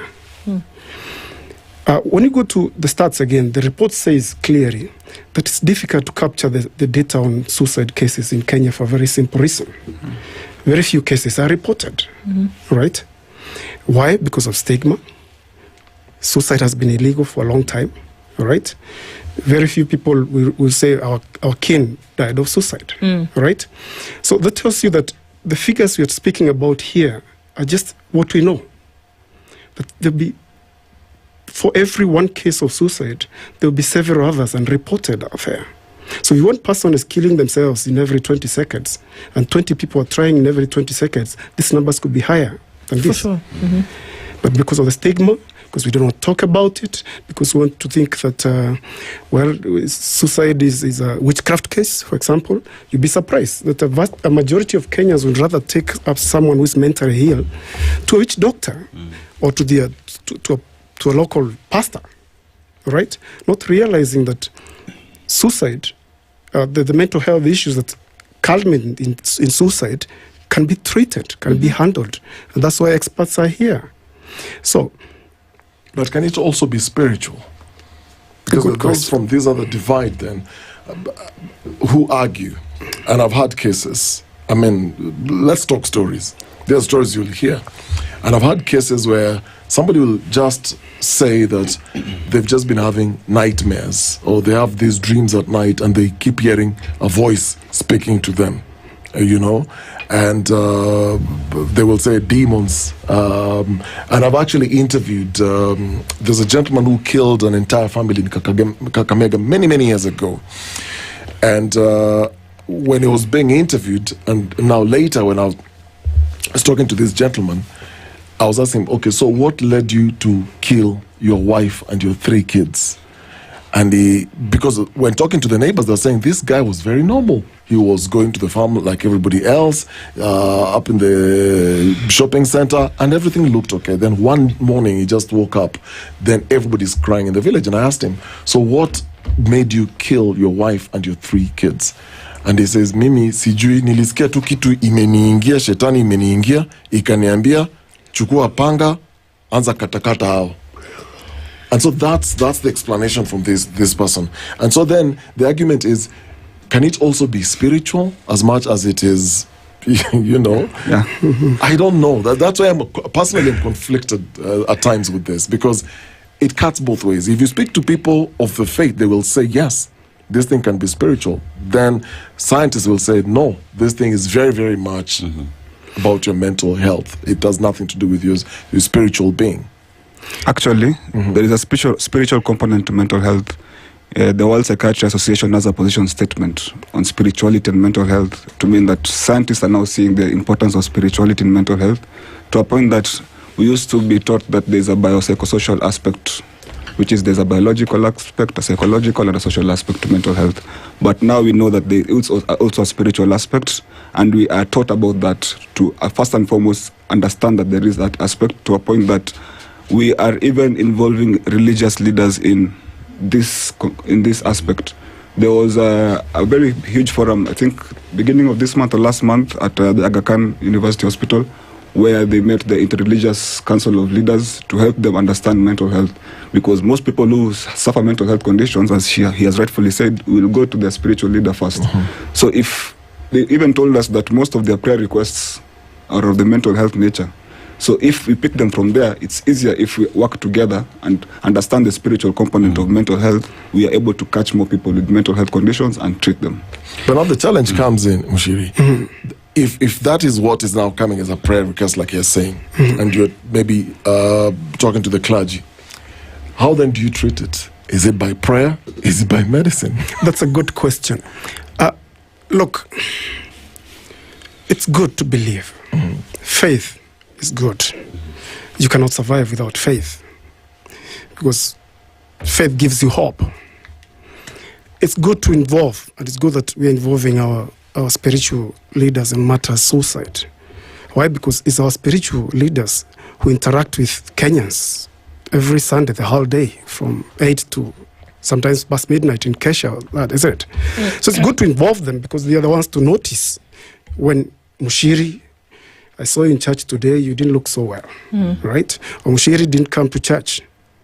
Or Mushiri was used to coming to church, is now turned to alcohol and drug abuse, right? So they notice the symptoms, right? So it's good to involve them. But at the same time, it's also good to have some faith in science also, right? To believe that the mental illnesses, the mental situation conditions that end up in suicide can be treated, right? Can be managed by professional doctors. So as much as we believe in the power of prayer, let's also believe that also God has given these health professionals the power also to help us cope with some of these things. So Mushiri, as we talk about this collaboration between the faith actors and doctors, right? It is a mix that hasn't been there for a while. But now look at it from a perspective of a patient who then one would say, I only believe my pastor, right? So how do we have these conversations such that they understand that there's this collaboration that works together? Because also there has been, before there has been allegations rather that pastors want to do their thing and the medical fraternity want to do their thing. Are we having that conversations as both the church and the doctors? And are we also involving the patients or the public to know that we can do both? Are you seeing those conversations happening? I think you're right. I agree with you. That, and I like what he said, that we have to involve everyone in this fight, right? Whether you're spiritual leaders, political leaders, everyone must get on board, right? If people who feel they are thinking suicidal thoughts, they are thinking suicide, if they trust their pastor, let's involve the pastor. And then let's use the pastor to get this man or woman connected to a doctor. And the matter is solved. I think it's that simple. Okay. Yes. So let's talk personal experiences here then, Mushiri, because you've written about your experience in a mental ward. You've written about your experience with mental illness and attempted, well, I'm not going to say it now, attempted suicide. What is that about? Well, that's a tough question. Okay. One of the reasons I'm here is because I guess I'm a convert in this gospel that we need to talk about mental health, make it part of everyday discourse. And yes, it's true. I've had some time, I've sought help for a number of issues, including depression, anxiety. And yes, it's true. I've been to some facilities in Nairobi to address some of issues from anxiety to depression. And this is why we say that we need the doctors to tell you when you're depressed. Don't try to tell yourself, to diagnose yourself that I'm depressed. All right? That's where we go wrong. Saying it all the time. Yes, some people say if they're feeling sad, they're depressed. Talk to the professionals. They'll tell you, yes, you have all the signs of depression, right? That's the first step towards healing. Okay, hold on. It's sense of courage. What were the signs for you? Because you know why this helps, Mushiri. Good question. Is that people will, could it be that this is where I am? What were the signs for you to know that it was not just triste on a Tuesday, or sadness on a Tuesday? Blue Monday. Oh, yeah, exactly. That you were actually, what did you do? What did you engage for you to know that here I am and things are not so good? Well, I think for me, I would like to think that having suicidal thoughts basically is not about taking a rope and putting it around your neck. Sometimes you might have some suicidal tendencies, right? It could go to heavy drinking, all right, where you don't even care about tomorrow, all right, because you don't think there's tomorrow anyway. So you go out there, you drink heavily, and someone will ask, why are you behaving like this? Why are you behaving like this not tomorrow? You're being suicidal here, all right? It could be just those deep depression moments where you wake up in the morning, you have a very good job, you have a very good family, but you simply don't feel like facing the day. You want to stay in bed? You just want to stay in bed. You look ahead of you, you just see darkness. You don't see any reason to go to work. And you have a very good job. Mm-hmm. You don't feel like anybody cares anyway. And you have a very good family, very good friends. So you just lie there, you all alone, nothing, this darkness fighting. And would there be alone. Something that would trigger these feelings for you? Was there something, and that you realize, or an incident that would make you start to feel this kind of way? It's tough to tell the triggers, and that's where the professionals come in. Mm-hmm. It takes a lot of counseling for someone to take you through this and tell you these are your triggers. Mm-hmm. Okay, it could be anything. It could be a thought, right? It could be just a thought that, oh, I feel so lonely today. I feel so useless today. All right. It could be just a thought like, oh God, I don't like what the boss said to me yesterday. So why bother going to work today? It might sound, it's actually irrational. When you get over it, you realize some of these things were actually irrational. Yeah, it could be a phone call. It could be just simple triggers. Yeah, it's not an earthquake moment as such. All right. So for me, it's all those things and more. A word here, a thought there, some childhood memories. Sometimes now that when you go through counseling, that's when you realize, could be some of these things I was going through started long time ago, even before I realized I was depressed. Yeah. All right. But it takes, do not self-diagnose. It takes a professional to tell you, hey, you are depressed. So it takes some courage. Take that step of courage to see a professional. Tell them how you feel. And this is why we're actually calling upon an open door policy in our hospitals, okay? The same way I can go to hospital and tell a doctor I have a fever, all right? I can't do ABCD, I'm not eating, I've not eaten. It's the same way you should walk to any health facility and tell a doctor like, I'm feeling hopeless. I've been thinking about killing myself. I'm not eating. I'm not sleeping. I walk in and the doctor is able to, even if they cannot be able to treat you at the moment, they can refer you. Okay. And then you might just save a life. And that's essentially what declaring it a national emergency then would have been able to unlock. Exactly. So we'll get into that in just a minute. Exactly. Did you ever try to take your own life, Njeri? Tough question. Yes, I guess I have. Why? That's the question. In many cases, when you tell people, yes, you have tried, that's the first question that comes. Why? All right. And so I don't blame you for asking why, because it's no reason to kill yourself. Because the only reason people want to kill themselves is they're not well. That's the only reason. All right. This being unwell is something that a doctor can handle. All right. So anybody who tells you, oh, I wanted to kill myself because my wife left me. Nah, I wanted to kill myself because my job was bad. Look, no woman will stay with you when you're mentally not well. Anyway, so don't blame your wife for wanting to kill yourself. All right? No boss will let you stay on their job when you're not mentally well. So don't blame your boss. You're saying, oh, my boss, oh, my job. You not perform very well in your job if you're not mentally well. So let's not look for scapegoats when we're talking about suicide here.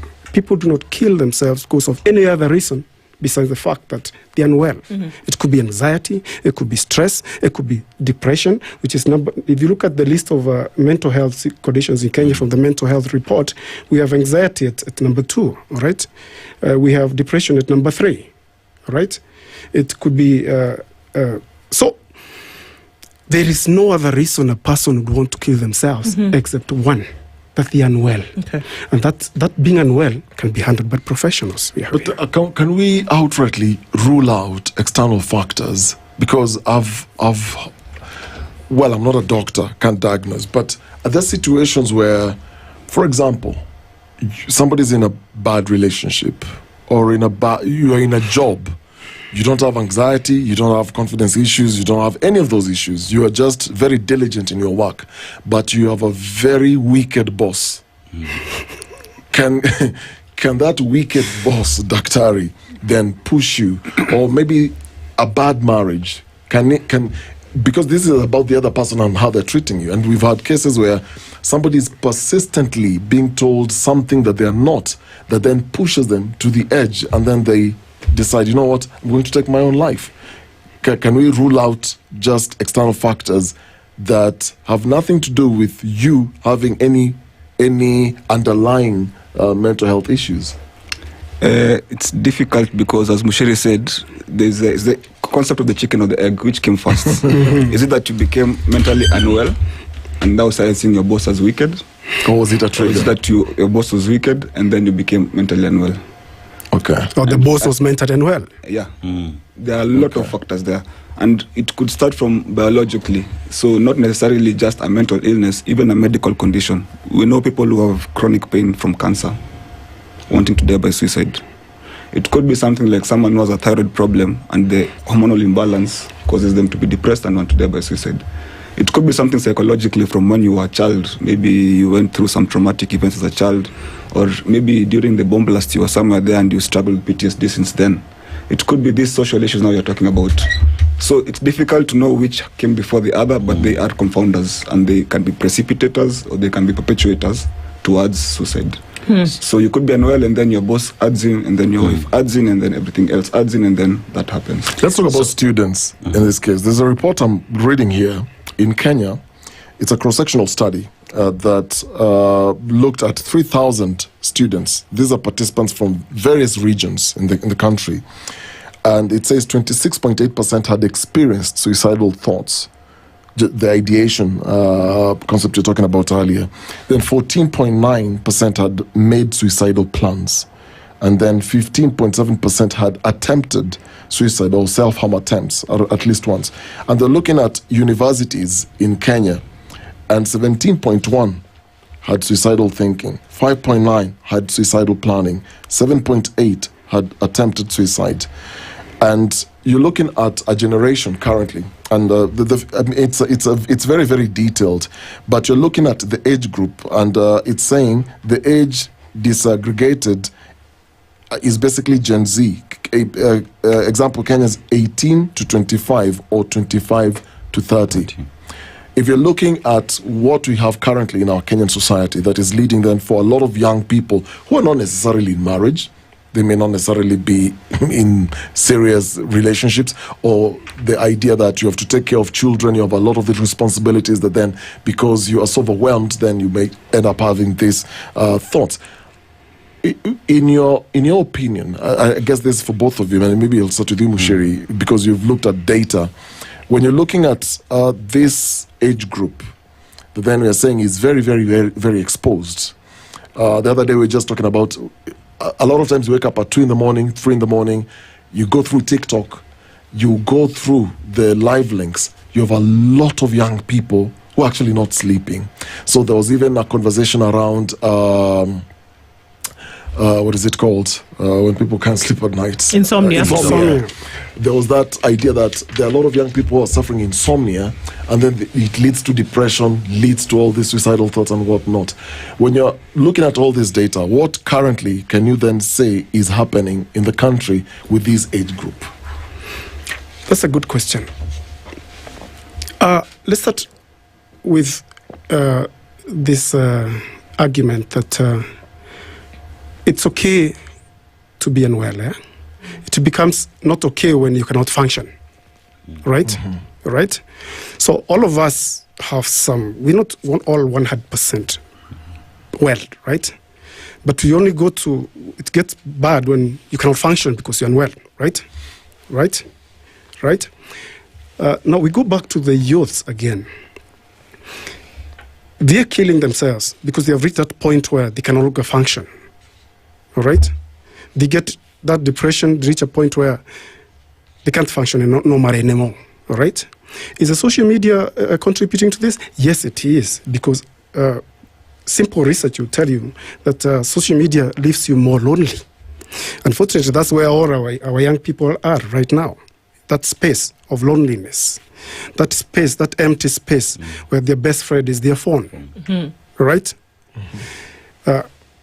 That lonely space where the world makes you think you're the last. that the world has already moved on. You are left. You are the only one left. All right, that space where everybody makes you think that I'm the least in this world. Everybody has moved on. Everybody's driving good cars. Everybody have a good job. Everybody has a good relationship. That's the social media. That's where these guys are.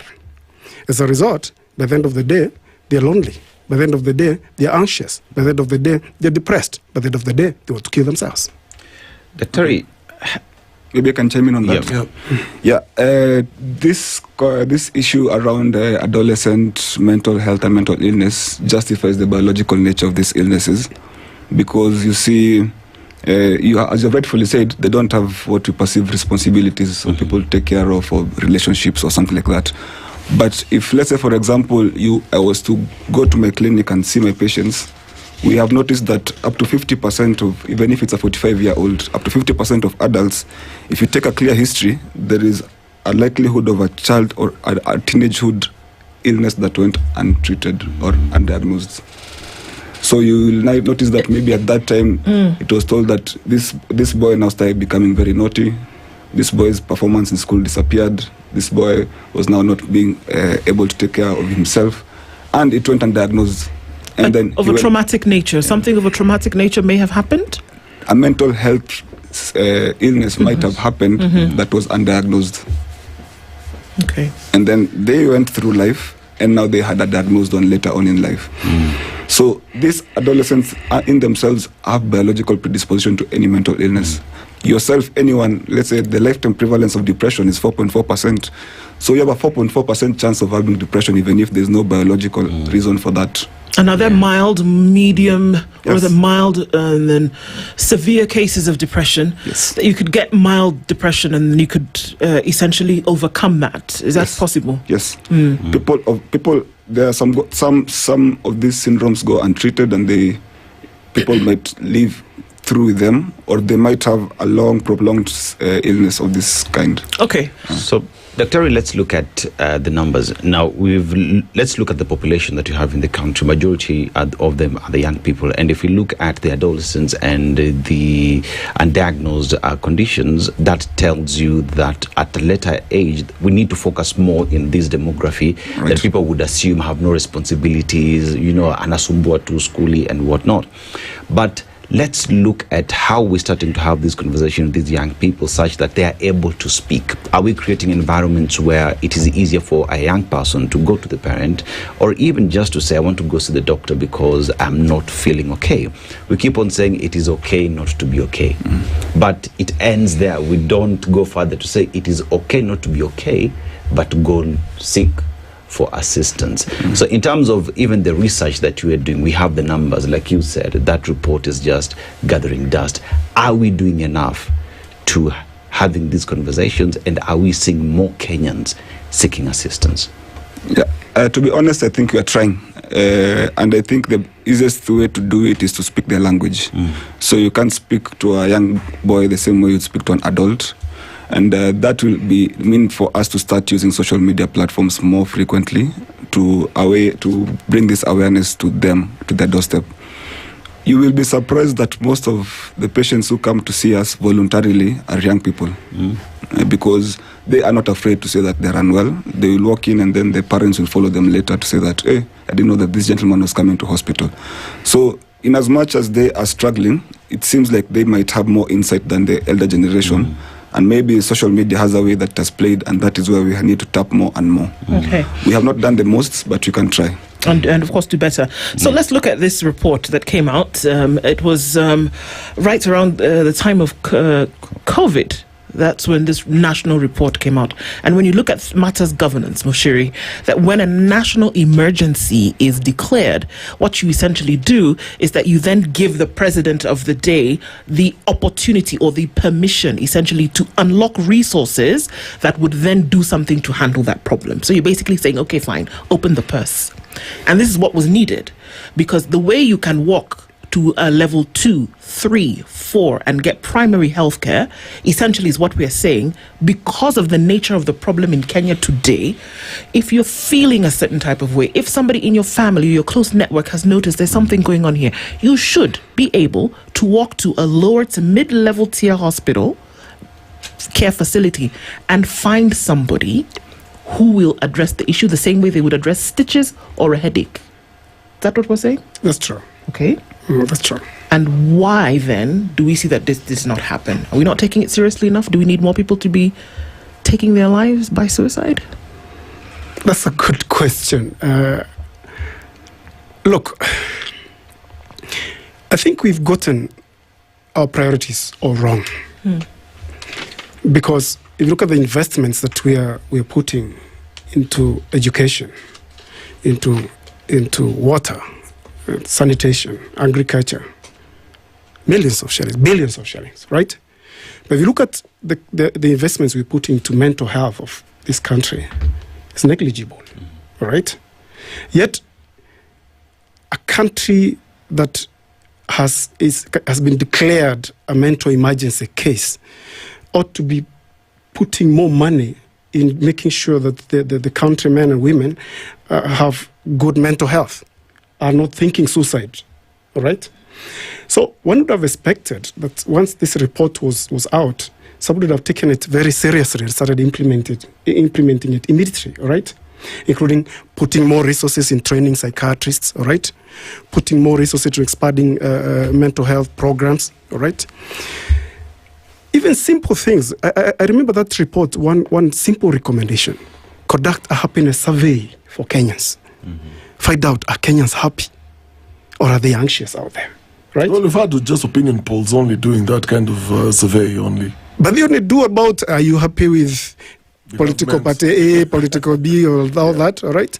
But simple things. So one would have expected the government to put its money, invest more in the health of Kenyans, mental health of Kenyans, okay? But we only talk about mental health and suicide when someone kills themselves, all right? Or when someone kills someone. That's when we get all this conversation about mental health, about suicide. So we are not doing enough. That's what I can say. More needs to be done to implement this report. More needs to be done to make sure that every Kenyan out there has access to mental health, the same way they have access to getting treated for malaria and all that.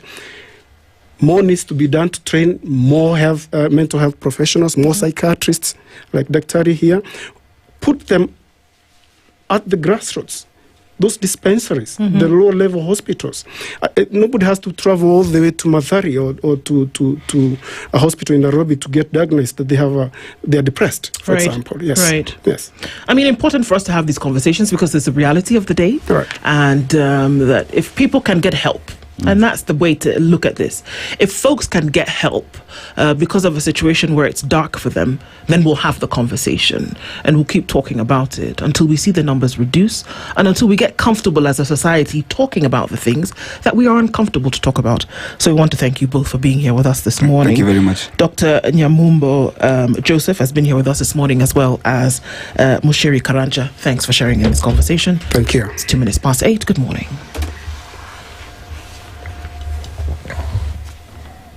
The latest news from around the world. 94.4 Spice FM.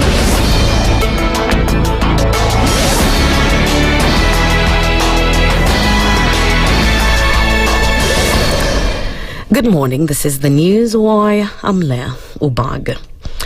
Now, low voter turnout and technical hitches were characterized the first day, even as the Commission said it will require more resources for the rollout to be successful. Speaking during the launch in Kajiado County, the IBC chairperson, Erastus Ethekon, introduced iris recognition technology for the first time, promising improved data accuracy. This event comes as they aim to register 6.3 million new voters ahead of the next election. Our BVR, what we call biometric voter registration kits, are configured to take into account all those identifiers which are unique to an individual. And that's why we do the fingerprints, but also the facial features to allow us to authenticate that indeed, besides what is in the ID, the person who has been registered as a voter is the right person. Na sisi pia kwa upande ya registration ya voters, we are guided also by the Data Protection Act and of course the laws governing privacy. The 7 Kansas Gen Z in Trans Nzoia County have been urged to come out in large numbers to register as voters. Governance analyst Dennis Wambalaba has reminded the youth that the future of the nation is in their hands and that voting is the weapon of change and not political statements of one term and two term without any action. Huu ndio wakati mwafaka wa Kenya wajitokeze kwa wingi, jinsi wakiwa pia wala wana vitambulisho na wanataka wawe katika sajili ya kupiga kura. Huu ndio wakati mwafaka wao wajitokeze kwa wingi na kujiandikisha kama wapiga kura. Niwaambie tu wa Kenya, kuna mambo ya one term, two term, hilo si suluhisho. Ili uthibitishie kiongozi kwa one term ama two term 2027 ni kupitia tu kwa kujiandikisha kama mpiga kura. Kwa hivyo wananchi kutoka tapaka mbalimbali kujiandikishe kwa wingi kama wapiga kura, pia kuangalia majina yao kama yako kwa hiyo sajili ya wapiga kura, na pia wale ambao labda walipoteza maisha yao ili hali ieleweke. Likewise, Wambalamba said it would be a matter of regret if some youth failed to register due to excuses. Itakuwa ni jambo la kusikitisha sana. Utaona ya kwamba kijana ambaye ni Gen Z anasema ya kwamba ana nauli ya kufika mjini Kitale. Wewe hautakuwa Mkenya mzalendo. Wewe hautakuwa Mkenya ambaye anataka kuwe na mabadiliko. Ikiwa unataka kuwe na mabadiliko, uza mahindi korokoro zako 5, nenda ukajiandikishe kama mpiga kura, ili mwaka 2027 utekeleze wajibu wa kuchagua kiongozi kama Mkenya mzalendo. Wana Trans Nzoia mjitokeze kwa wingi, na wakati zoezi hili litakuwa linakamilika, Trans Nzoia tuwe nambari 1 kwa kujiandikisha kama wapiga kura, ili mwaka 2027 tutekeleze wajibu la kikatiba kuchagua viongozi tutakao wapenda. Kenya's Certificate of Secondary Education exam candidates found guilty of serious indiscipline will face tough sanctions.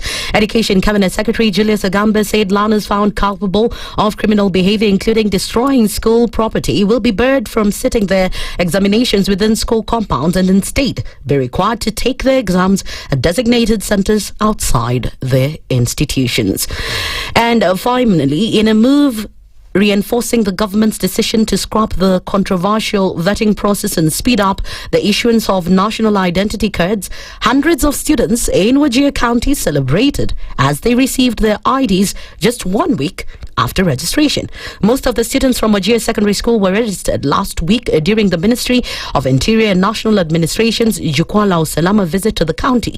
The registration exercise was carried out by the National Registration Bureau using modern live capture unit technology. That's the News Wire. I'm Leo Baga and continue to enjoy the EPL matches across our radio stations. That is Berur, Radio Maisha, and right here on SpiceFM.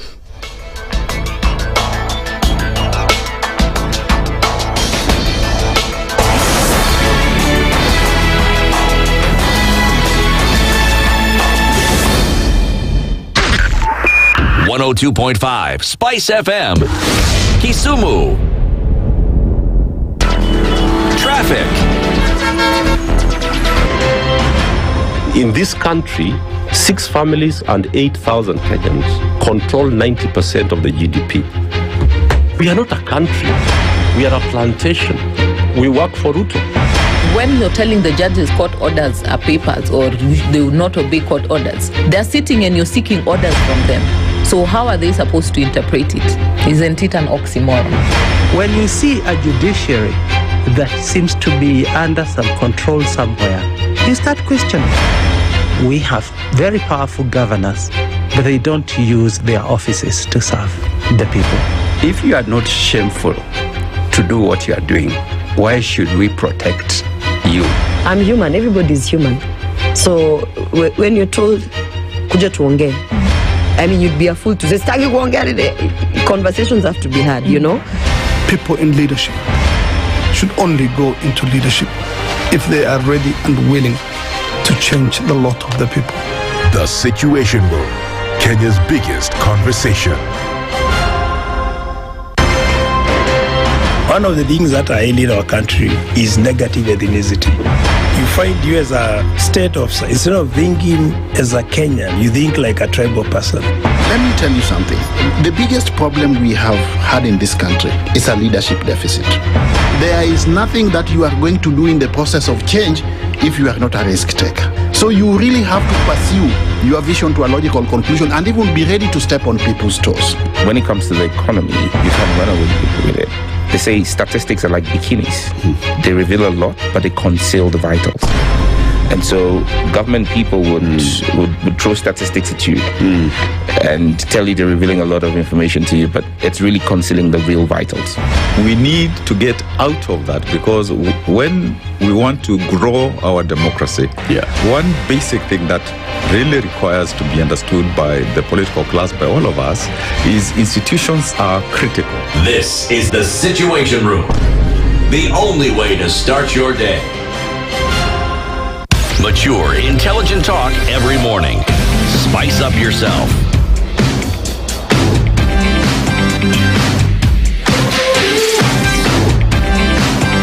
Mornings done right. 94.4 Spice FM, Nairobi.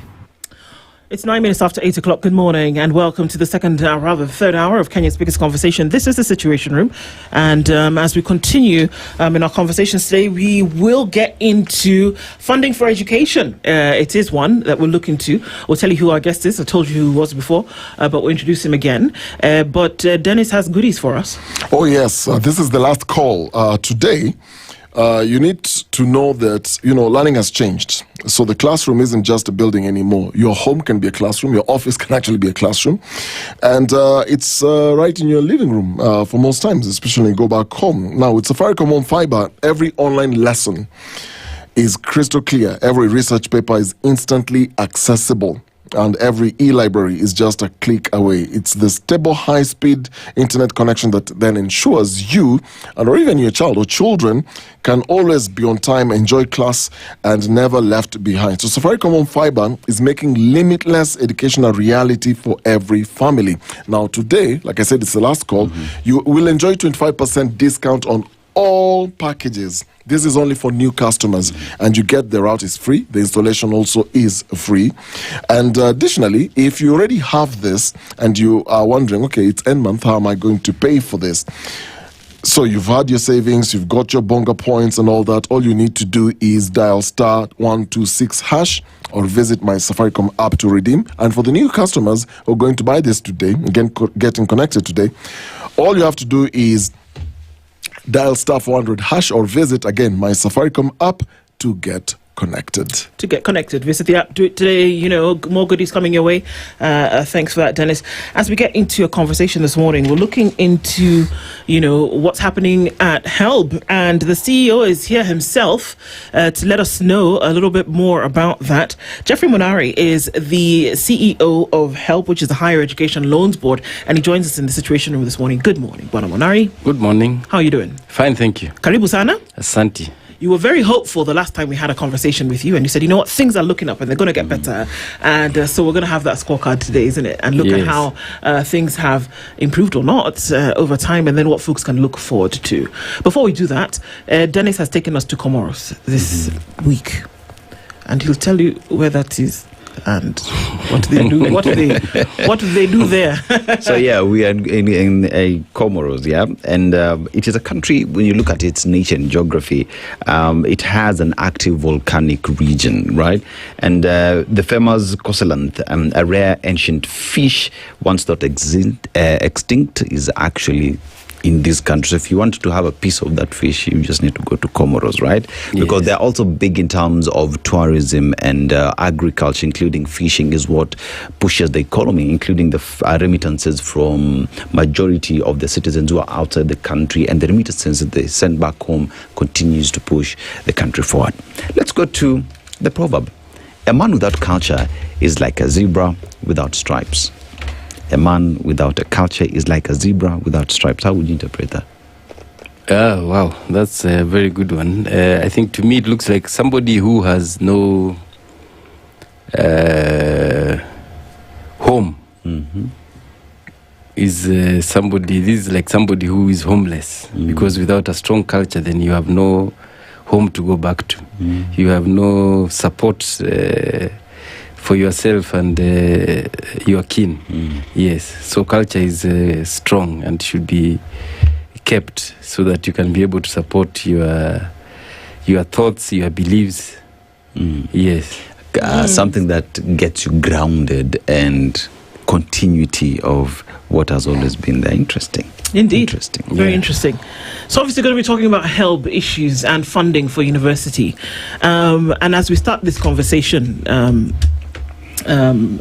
going to start with two individuals, Dennis Kiplagat and Mildred Orata. They're online this morning, and they've joined our live stream for this program.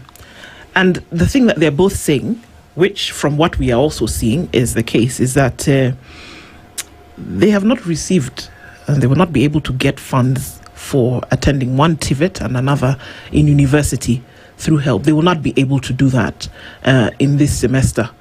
And we can start off with the question in terms of why would that be the case, that there would be some students who looked for this assistant, may have received it before, but are not going to get it now. And I'm using those two as point of contact. Yeah, I'm actually shocked because to date we have been able to pay 21 billion to students, and this money has already gone to students for first semester. And they're actually talking about second semester, to be clear. Second semester is starting next in January. Therefore, we have not reached there yet. For this semester, we have paid 18 billion for university students, and we have paid 462,000 to 441 students. For TVET, we have paid 3 billion to 118,986. For second semester, we will be able to pay them because the government has released to us 18 billion. The difference to reach 21, we have been able to raise using the loan recoveries that we get on a monthly basis. Right. Because every month we do get money from past beneficiaries. Those specific cases, I would want to look at them individually and let them tag me online, and I'll be able to answer them if they have issues. I have no problem. Okay, so there you go. Dennis Kiplagat and Mildred Orata. The issues that you speak about, Mr. Monari has said very clearly that funds have been paid out. There's a little bit that they're looking for to sort out from recoveries, and that if we're talking about 2024-2025 second semester, then perhaps you need to see him or speak to him directly, because he should be able to answer that issue. Because if we're looking at second semester 2024-2025, that should have already been paid. Yes, that should have been paid. And if it wasn't, then there's a problem. Yeah, we will look at the special cases. There are few cases that were not paid, but we are working towards that. Because remember, we are giving a loan. We have to be sure, first of all, the student is in class. We have to be sure that the details we have are matching.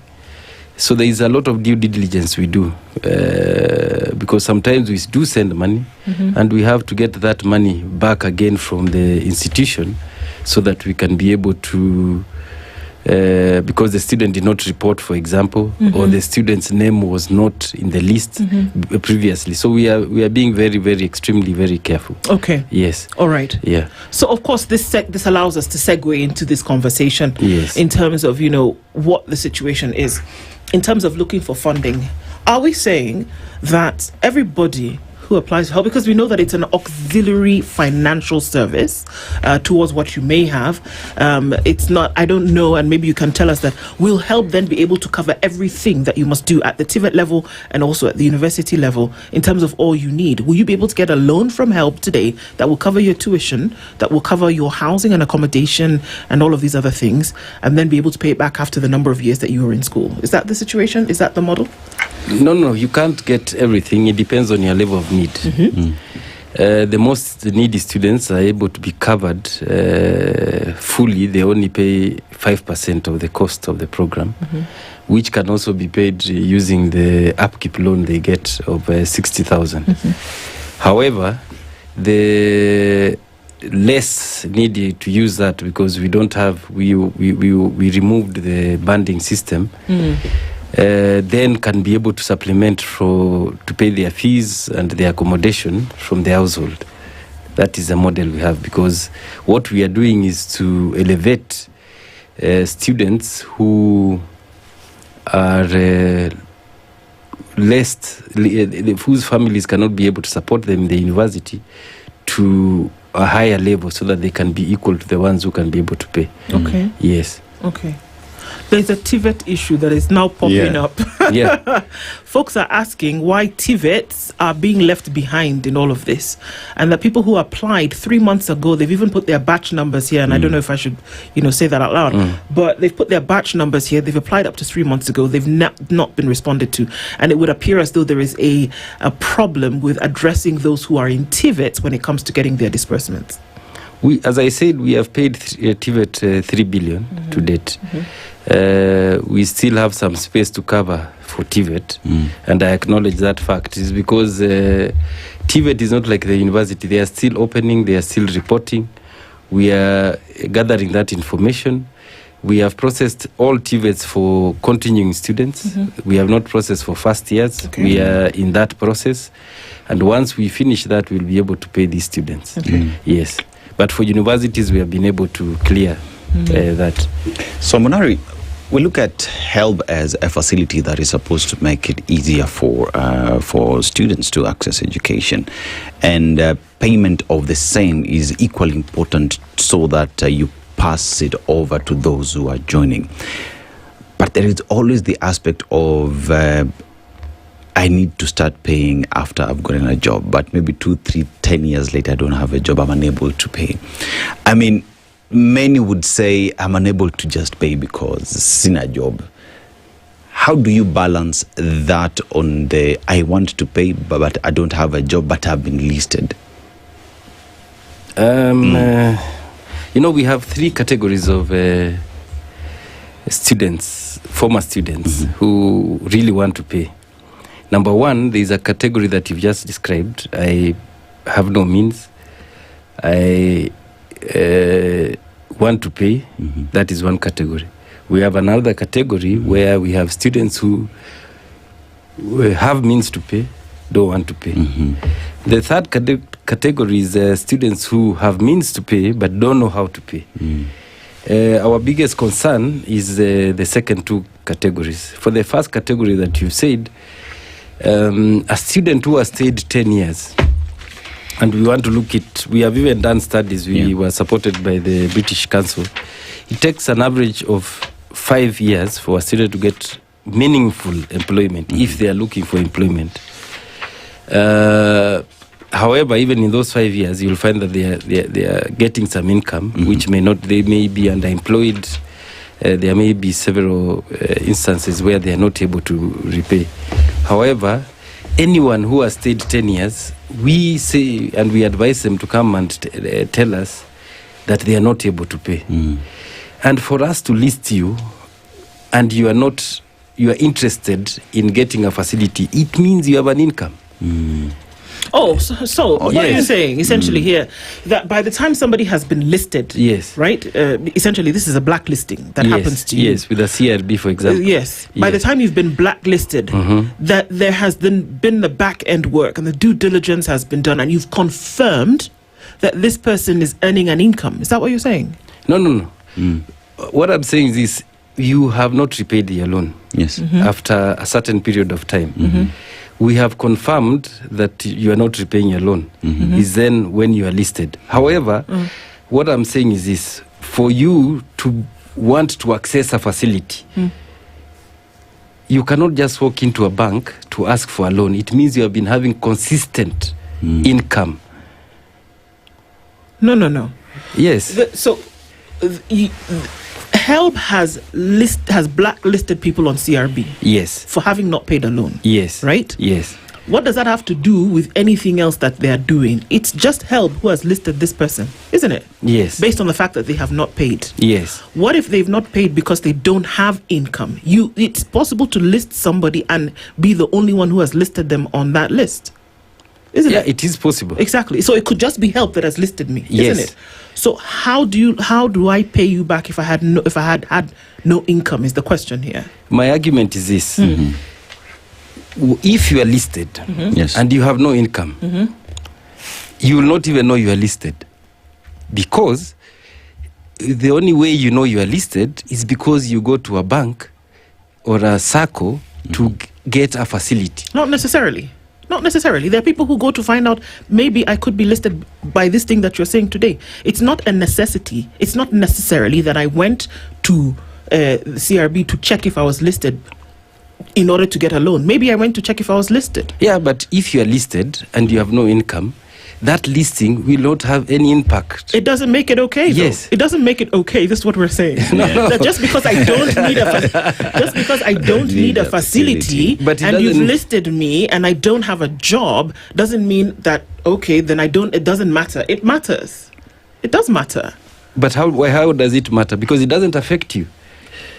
A negative listing doesn't affect you? It doesn't affect you at that point, because if you want to be removed from that listing, just talk to us. We will be able to remove you from the listing so that you can start paying. So you've not actually verified that this person has an ability to pay?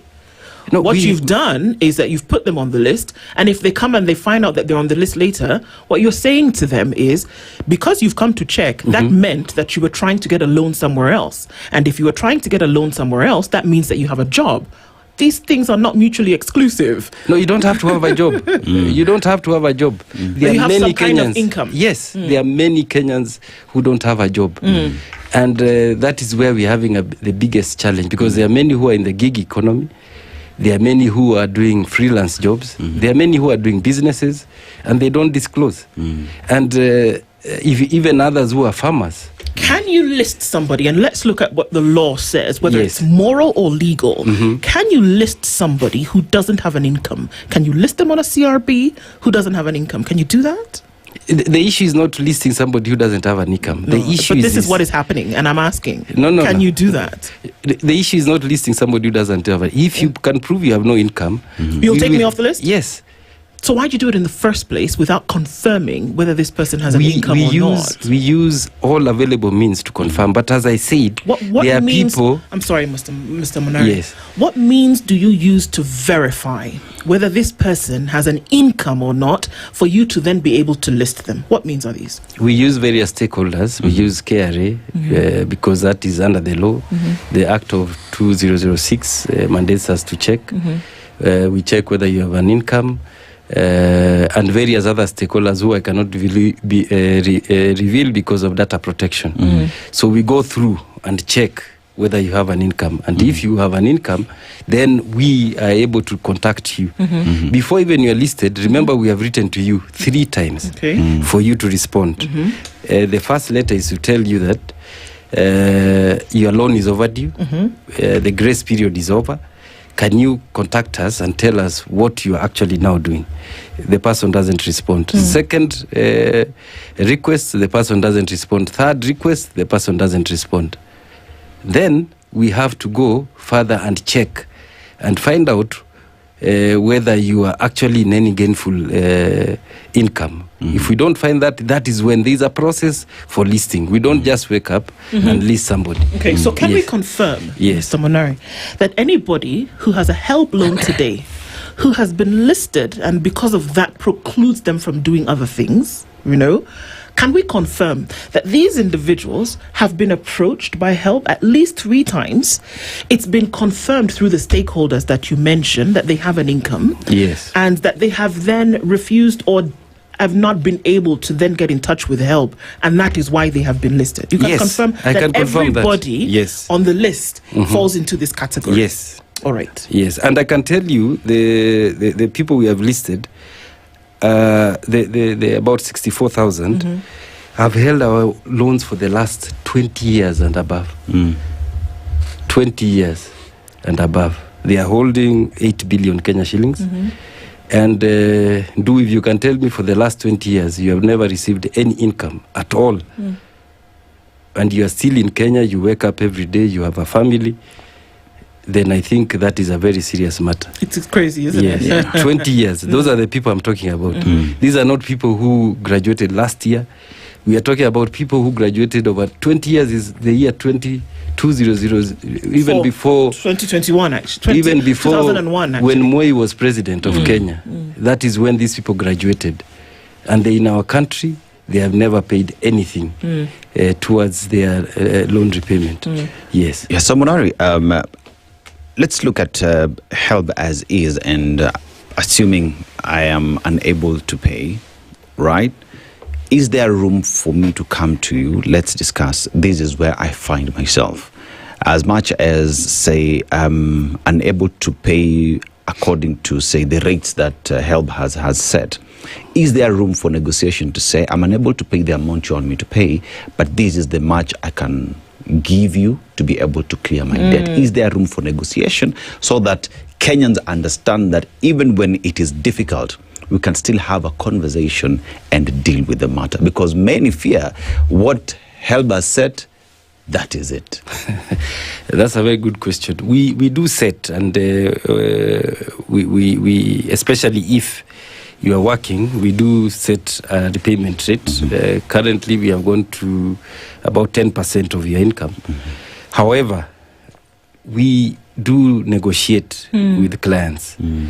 If you're employed, you bring your payslip, and we can be able to look at the payslip and see whether you can be able to accommodate this and what minimum can you be able to pay. If you are self-employed, we take even as little as 500 shillings every month. We are working so that we can have an automated way with the telcos so that from, let's say, your M-Pesa or Airtel money, that can be deducted. Because the problem of when you are paying the small amounts, remembering every month may be a challenge. Right. Yes. Is Helb a right? It is not a right. It's a Helb loan. I shouldn't say Helb. Yes. Is the Helb loan a right? It is not. Okay. Yes. So you can apply and be denied. Yes, you can apply and be denied. What are the circumstances under which you would not be approved for a Helb loan? And is everything that you apply for then given to you in terms of a loan?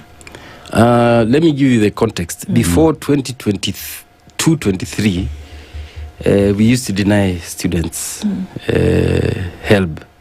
But from 2023-24 financial year to date, the last 3 years, we have not denied any student money who has applied on time. What we have done is to vary the amount that you are given. Which means the ones who require more are given more. We are currently not denying anyone. Yes. Bonari, there's a question that has just been asked here, because you said before a loan is given, there are background checks that you undertake. So a student must report to school. They must be continuing students. Pretty much. But what happens to this student who, because of one challenge or the other, deferred classes to, say, the following year, and because you are doing the background check, they're not in the system, they did not report to school, not because they did not want to, but because of one reason or the other? How do you go about that if they are in need of help? Universities are expected to submit a list of the students who have reported. And that's why I said we do that background check. Where students defer, they also inform us, so that money is left there in abeyance until the student is ready to report to school. So the money is not sent to the school, it is held with us. And if it was sent, we recall it. So there are two actions here that may take place. If they had confirmed and the student reported but left, then that money is recalled. If the student has not reported, then that money is not sent. What will happen is that we shall hold that money until the student reports. And when they report, then we shall release their funds to the university. Are there instances where that information has not been shared to you, monies have been sent, and you do not have you've not recalled that money, it's been spent? Yeah, it does happen. If the university doesn't confirm that the student did not report. But we have auditors who go periodically to the universities to verify the information that was forwarded, and are these students, did they report? So our auditors visit the universities once a year. They do a data verification process, and where they find that students who reported or did not report or are not in class, then that money is recalled. So there is a verification process. Are there instances where a student has found themselves, I did not report, I did not get the money, but I'm being forced to pay for monies I never spent? No. Such cases have never come up? There are errors, as I said. that would have happened previously, and that's why we've put in place these measures to really verify. But once a student does an application, and because we can't send money without the university confirming, so we have to confirm with the university. If the student does not report, then we will recall that money. Yes. Okay. So you had mentioned that the banding had been removed. Yes. Just confirm to us again what that was. This was the one for least developing, approaching development. Is that where we were going? So was all of that band 1 to 5? Right. Yes. Which okay. Yes. Which are the ones? Sorry, let me allow you. Yeah. Yes, band 1 was the ones who needed the money most, because I'm really avoiding to use certain words which then demean households. Absolutely. Yes. And then band 5 are the ones who would maybe be able to support themselves more. So we have removed those the bands because the students and the stakeholders, the parents said they were not desirable. So what we have is a scaling sort of funding process where each student scores based on the means testing instrument, and the score that you get gives you a certain amount of money. So what am I trying to score for a particular amount? You are scoring, we are the ones who score. You know, that's what I'm saying. So there's a score that I'm trying to achieve. If I want 50,000 shillings, for example, on a loan that I'm applying for, and I've got to fill this thing, and I apply for 50,000, what are the elements that you're asking for? No, it's the approach is not what you want. Okay. It is what the score gives you, so that we can give you the commensurate to the score. Yes, to the score. Okay. Because everyone will want the full loan. Of course. Yes. Yeah. But because of unavailable funds, we have to be able to give the available funds based on what is there for them. So if you've removed the banding, yes, what have you replaced it with to now secure this information, which allows you to know how much money you're giving? No, we are using the MTI, that is a means testing instrument, and we score you. The maximum score is 100. Yeah, but what are you scoring me on? What are you asking me, for example, for me to then be able to say, yes, I can afford to, eat twice a day, 3 times a day? That's different from that banding. We look at your family income. Okay.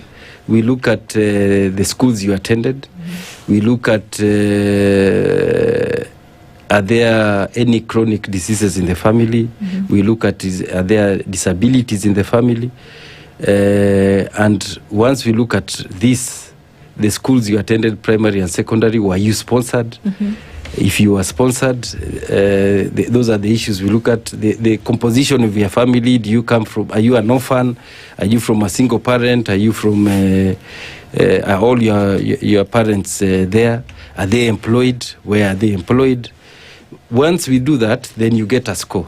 Okay. You would get anything from 0 to 100. Okay. So it means if we are the 4 of us, we will score different scores. So it means all of us will get a different amount of money, depending on the score that we have there, because all of us will not be equal. Has that means ever been flawed, in the sense that, assuming I come from this family, I'm an orphan, but because I'm a smart kid, I got scholarship. So I went to some of the best schools there are. But according to your means testing, you're looking at the schools that I went to. That means at the end of the result, on the other end, that would be flawed, because you're basing that off a single unit that might throw the result off. Or doesn't that matter? You go further to look at family history and all that. Fantastic. And that is a question we get every day. If you went to the best schools and you are a bright kid and you are sponsored, what you only need to upload is that sponsorship letter. And we confirm, if, for example, Equity Bank, which supports many students in this Republic, or KCB or Cooperative Bank, if you upload that sponsorship, we confirm. We have written to them, they give us a list, and you'll be able to get your full sponsorship. The challenge we got in the last 2 years, we found online there were people who were misleading students, saying that if you disclose that you are sponsored, then it means Helb will say that you already have a sponsor and will not support you. So many students were withholding these letters. And who didn't know? So what is required is that you have full disclosure. And that will be able to give you the intended score that you are required to get, and you'll be sponsored.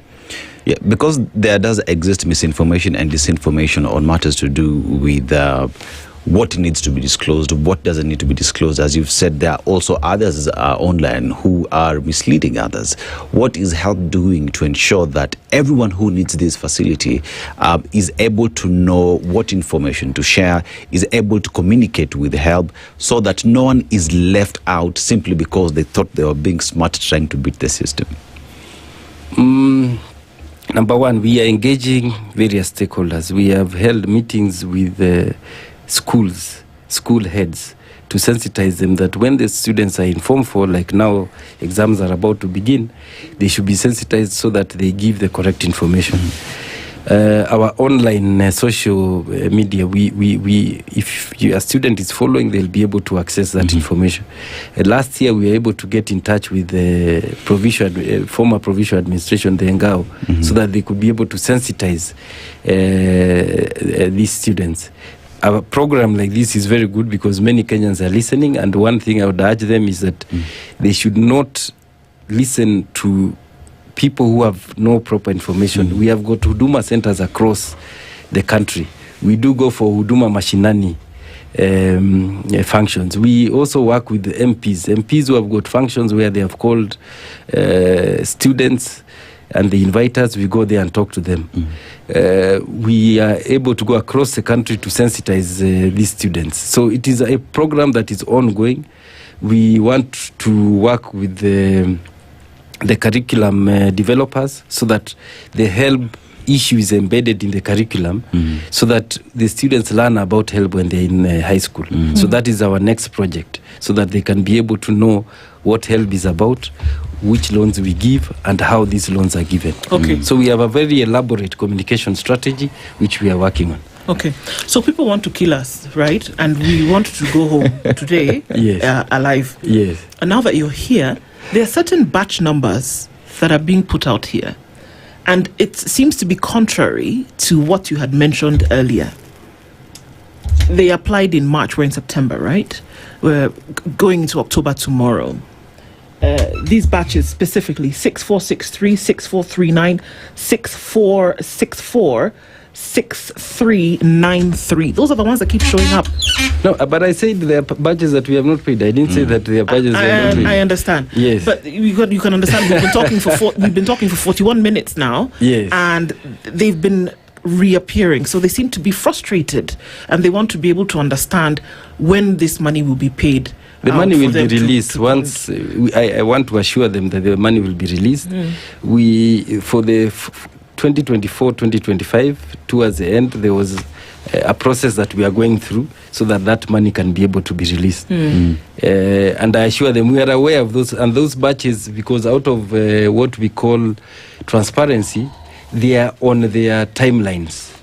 Yes, they can see that these batches are holding your money, and that money will be released. Oh, so they can see that there is a hold and that it's on the process, kind of like a tracking thing. Yes, you can track and see where you are. If a student goes to their student portal, they access when we initiate the process, which batch number, and when the payment is done.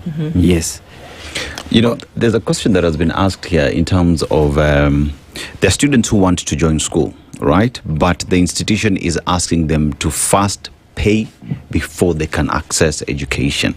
But they are equally depending on Helb to pay before they can access. But Helb needs to confirm all these other things that they reported to class and what needs to be done. But they have been denied an opportunity to access the school because they have not paid. How do you reconcile that? How do you deal with that problem? I'll want to see that specific case because we have got what we call an institutional portal. When we process the loans, all the institutions, be it a university or a TVET college, can access how much a student has been given They have got rights, specific officers to download that information, so that the only amount they're asking the student, because this is government that is going to pay, is the amount that the difference between the scholarship and loan that they have been given. That is the only amount they're supposed to pay. So it means there are two things here. The only way a university or a TVET college can deny you is, first of all, they have not checked the institutional portal, so they don't know. And if they know, you have not paid your fees balance. However, what I know, and this year it has been, there is no university that has sent away a student because they have not paid. They have actually been accommodating them. All students have reported, and what is happening is that verification process is ongoing. And we appreciate the support the universities have given us as we ensure that we pay for these students. So it is a process. If a student is in school, they need to check and ask the institution to check on the institutional portal whether their names are there. So if you see something on your portal, on the portal that says fully disbursed, yes, but you've not received the funds yet, what would that mean? That one we have to check, because there are two things. If a student told us that we pay through M-Pesa, for example, you are supposed to activate that payment by dialing *642#. Okay. Some students receive a message that is fully disbursed and wait for the money in their M-Pesa without activating. So there's another process. Number two, students who are receiving their money in the bank, if you leave your account dormant for more than 6 months, for example, if you got your money last year in December and the next disbursement is in September, that is 9 months. Banks close your account or is frozen after 6 months. So that means when we send that money, it will bounce and come back. So you need to go and open your account again. So these are some of the things that students need to pay close attention to and see that the actual problem, where is the actual problem? Not to sit and wait. And we have offices in Huduma centers. Students can go there. Our online social media are there so that we can be able to clarify individual cases that we have an issue with. I'm curious to know, do we still have cases where there was a time when students couldn't access loans because their parents were defaulters, and so it required parents to fully commit to pay before now the children can access Helb loans? Is it still happening? No. What we have done, these are two distinct individuals. We have separated that so that this person is earning their loan because they are over 18 and they deserve to get that loan as a. But what we do is that it also gives us a new avenue to know the new contacts of the parents and all that, so that we can follow through.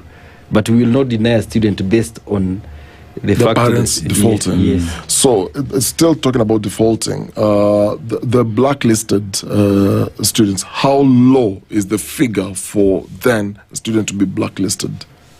For a student to be blacklisted, it means you have never paid any amount, and this can be as low as I'm looking at 80,000 shillings, because that is the lowest amount we have. 80,000? 80,000 shillings, plus interest that it has been earning. Ile 500 ilitolewa? 500... There was a time, there was a complaint that even as low as 500 shillings in some cases, which was again an argument that it was too excessive, then you again blocked from accessing. No, we cleaned up all that data. Okay. We have done a clean. That's why we have only 64,000. Okay. However, we are planning to list another 109,000 students by the end of this month. Oh, wow. After verification. That's today. Yes, we will do that because we have done another verification and seen that we need to push. I want to put this in context. Okay. Last year we collected 52 billion. In loans, payback. Okay. We were able to fund 49,000 students in universities and 114,000 students. So every coin that Helb can be able to collect goes back to the current students. And that is why we are under that pressure to ensure that the ones who can be able to pay are also be able to contribute. Because if you don't pay, and you are able to pay, then it means the current student will not get any money. To date, we have been able to collect 32 billion from the past students, cumulatively. Out of the 195 billion shillings that we have given to students since inception, 32 billion is from past beneficiaries. Okay. So it means if we do not recover this money, there is a significant number of students who would not have accessed higher education. So we need to tie those two. This money doesn't, the current money we are giving and the struggles that we have to be able to raise the current means that people must pay what they were given previously. And that's where the disconnect is. That many of us want to be funded, but when it comes to repayment, then it becomes a problem. I hear you. Yes. Okay. So let's talk about the allocation by the exchequer, the government, pretty much. Yeah, how much of that has been disbursed to you so far? This year we have received 18.2 billion out of 40. Out of 40. Oh, wow. Okay. Yes. And as we talk about the disbursement by Treasury to Helb, the delays that do exist, how does that affect your operations, and how do we fix that? You see, we are supposed to get, and I must thank the Treasury this year. Universities have 2 semesters, except a few that have 3 semesters. Therefore, we are supposed to get that money in those 2 tranches. So for this year, they have already given us the 18 billion, and then we add what we get from the loan recoveries. And that's why I said to date we have been able to pay 21 billion, which means our own source 3 billion has gone in to the current students from our own source, that is the past beneficiaries. And we are on track. We continue pursuing for more funds, and we must all agree that there is no Treasury doesn't keep this money. It is also money they get from taxes. So, and there are many competing. There are roads that require the money, healthcare requires, basic education requires. So we are all putting our case forward so that we can be able to get the funds so that we can release to the students. So a few, I think this was last year but one, the Auditor General, I don't have the latest figures, you correct me if I'm wrong. There was a period where there was a controversy around how much money that counties then were signing deals with Helb. And then it ended up that whatever money that the county will then say this is how much we actually signed the deal with Helb is not actually it's not the actual figure that eventually the Auditor General found. How is this working with you in terms of Helb then signing deals with counties to receive money so that this money can then be disbursed to students of particular counties? Yes, we have 47 other partners, not only counties. Currently, we have 3 counties that we are working with. That is Kakamega, Busia, Taita Taveta, because we had given earlier, they had given us money earlier, and various constituencies where MPs have given us money. We also have other partners, for example, J&J. We have money from KMTC for their students and various. So for the monies that we receive, we account all the monies to the last coin, because that money comes. We look at the first point of distribution is to look at how much have we given them as help, because we don't deny them their help portion. And then after that, we add them based on what the county has given us. And we have a joint team that works together. We run the means testing. We show them that this is the amount of money that they were given by Helb. The difference these families have is this amount. This is what we propose. That list is sent back to the counties or the constituencies. They have a team there that verifies that these people come from the actual families and the award is legitimate. And then we receive that list and the money, and then we distribute. So every monies that we have received, we have been able to account for that money, because that query was not on us. It was maybe on various counties. But for the monies that we have received, we continue accounting for that money. And we encourage many other counties where there are counties that it's not even about need. It's about a certain skill that they believe they want in that county. Mm-hmm. For example, when Kakamega County started, they wanted oncologists. So they wanted to support students who will go for masters in that area. So it doesn't, when it comes to counties, it doesn't have to be based on need. You can look at, do we have this skill in our county?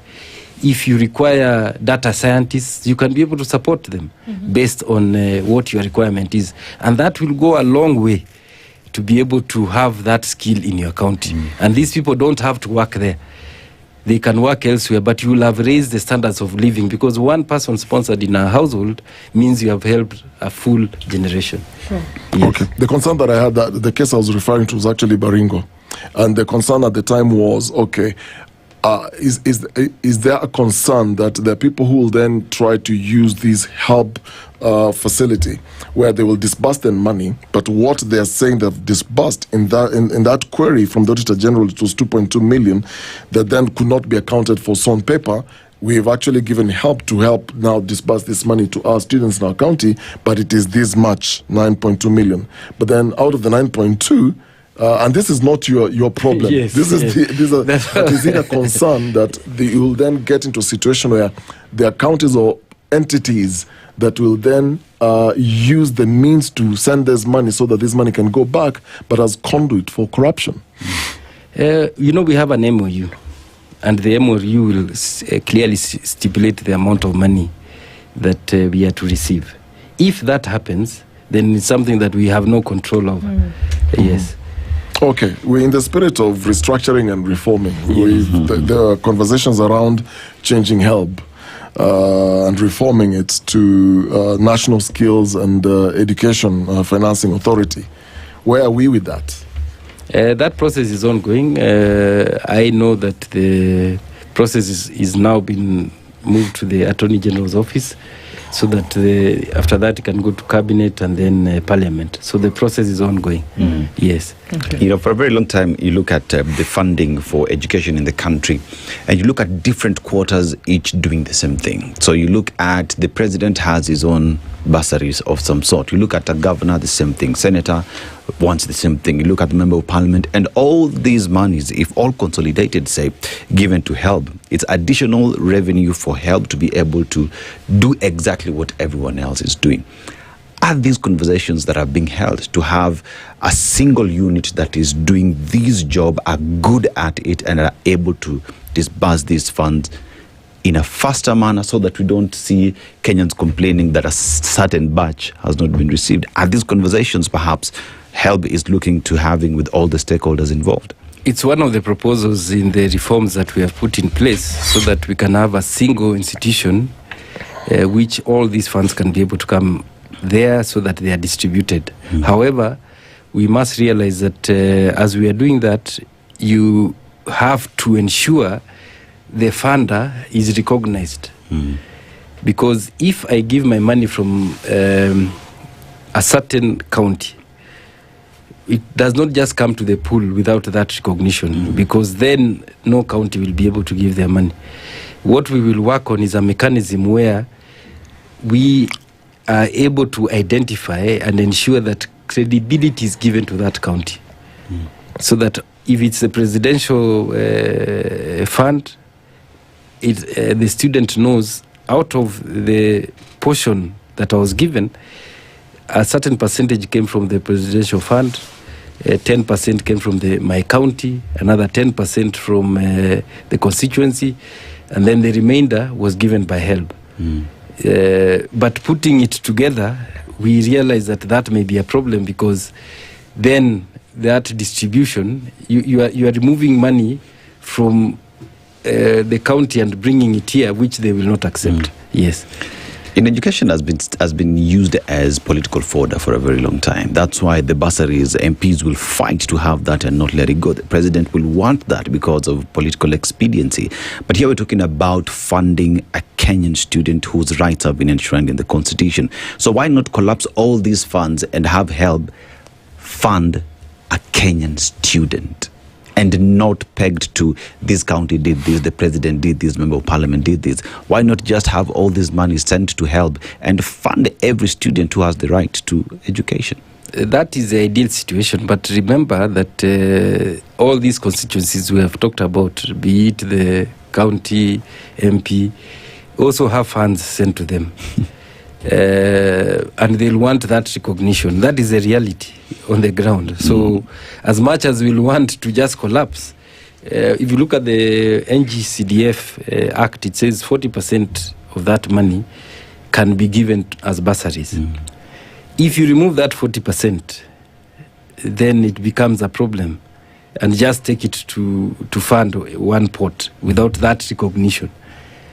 What we are saying is that the needs from these people, where they come from, have to be recognized. Because if you are saying 40%, there's a constituency that will say maybe it's only 20%. So how do you balance all those things? Yes.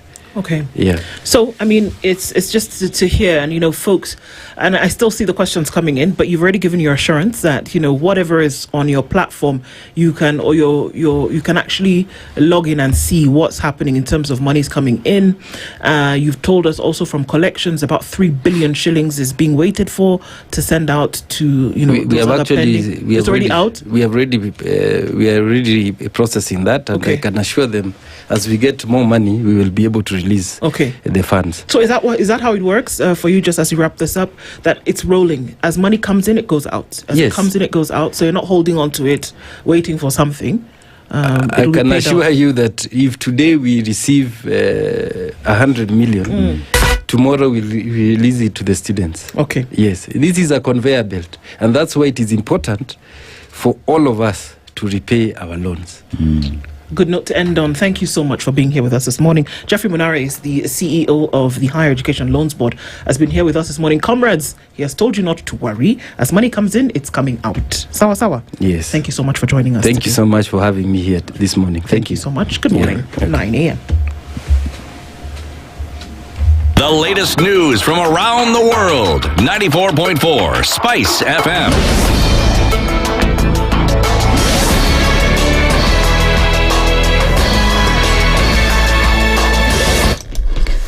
Good morning. This is the news wire. I'm Leah Ubaga. 6 suspended police officers accused of illegal possession of firearms firearms are set to know whether they'll be released on bond or not. Chief Magistrate Lucas Onyena will make a ruling on the matter today afternoon, even as the DCI has asked the court to detain them for 14 days over allegations of involvement in a cross-border ammunition trafficking ring. In an application filed at the Milimani Law Courts, the DCI argued that releasing the suspects would compromise ongoing investigations, risk interference with witnesses, and increase the likelihood of flight.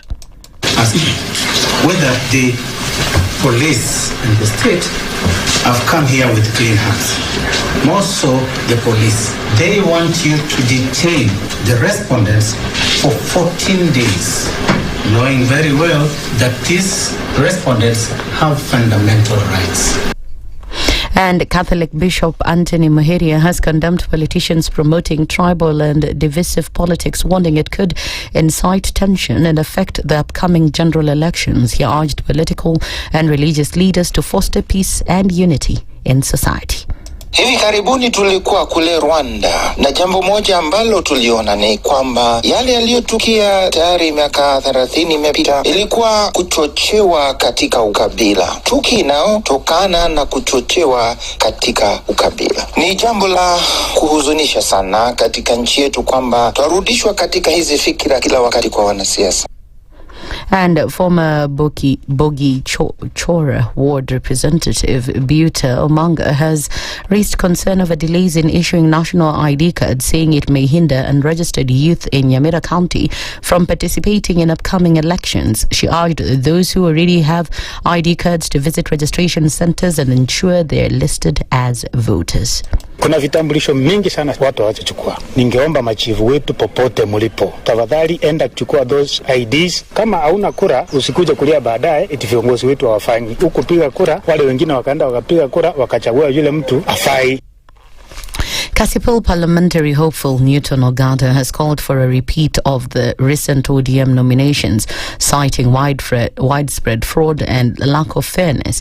He linked the disputed exercise to incidents of violence in the constituency where several vehicles were vandalized. Kibwezi East MP Jessica Mbalu has called for urgent talks to address grievances raised by junior secondary school teachers. She warned that unresolved issues could disrupt a student's education and urged Education CS Migoso Gambo to intervene for a lasting solution. Ningependa kuuliza zile department zimehusika ama serikali waingilie tu ndio waone vile hii vita mingi iko iweze kuisha, kwa sababu tungeomba hayo tukitaka manufaa iende kwa watoto wetu. Hatutaki watoto wetu wakatae kusoma vizuri, hatutaki shule zetu zianze kuanguka, hatutaki performance ya watoto wetu iende chini, and even the education in general iende chini. Kwa hivyo ningeuliza the relevant departments, relevant agencies and even those institutions waketi chini waongee na wakuje na permanent solution. Stakeholders combating gender-based violence in Malindi, Kilifi County say cases of child rape and molestation remain prevalent despite ongoing efforts. Malindi GBV Network Coordinator Ustaf Athman has urged the community to remain vigilant, noting that while convictions have been made, the crimes persist. Kesi zinaletwa, watu wanahukumiwa, lakini bado kuna watu ambao wanajaribu kubaka watoto, jaribu kusodomize watoto. Kwa hivyo ni jambo ambalo liko na sinajana jamii iwe macho kuzidi kuambizana na kupeana msaada na kupeana huduma ili watu waweze kusaidika, na wale ambao kama ni culprit tunaita maduzi. Kama juzi kuna mzee alipatikana pale akiwa ana picha za vijana wa kiume alafu anatembea na vijana wa kiume wadogo akiwanunulia chips, akiwapatia favors ambazo tumeona ya kwamba ni hatari kwa usalama, lakini serikali imechukua hatua na bwana ameshikwa akahojiwa na uchunguzi bado unaendelea. Kwa hivyo ni mambo ambayo kama jamii tuwe macho na tuhakikishe kwamba watoto wetu wanalindwa kisawasawa. That's the News Wire. I'm Leo Baga and continue to enjoy the EPL matches across our radio stations, that is Perur, Radio Maisha and right here on SpiceFM.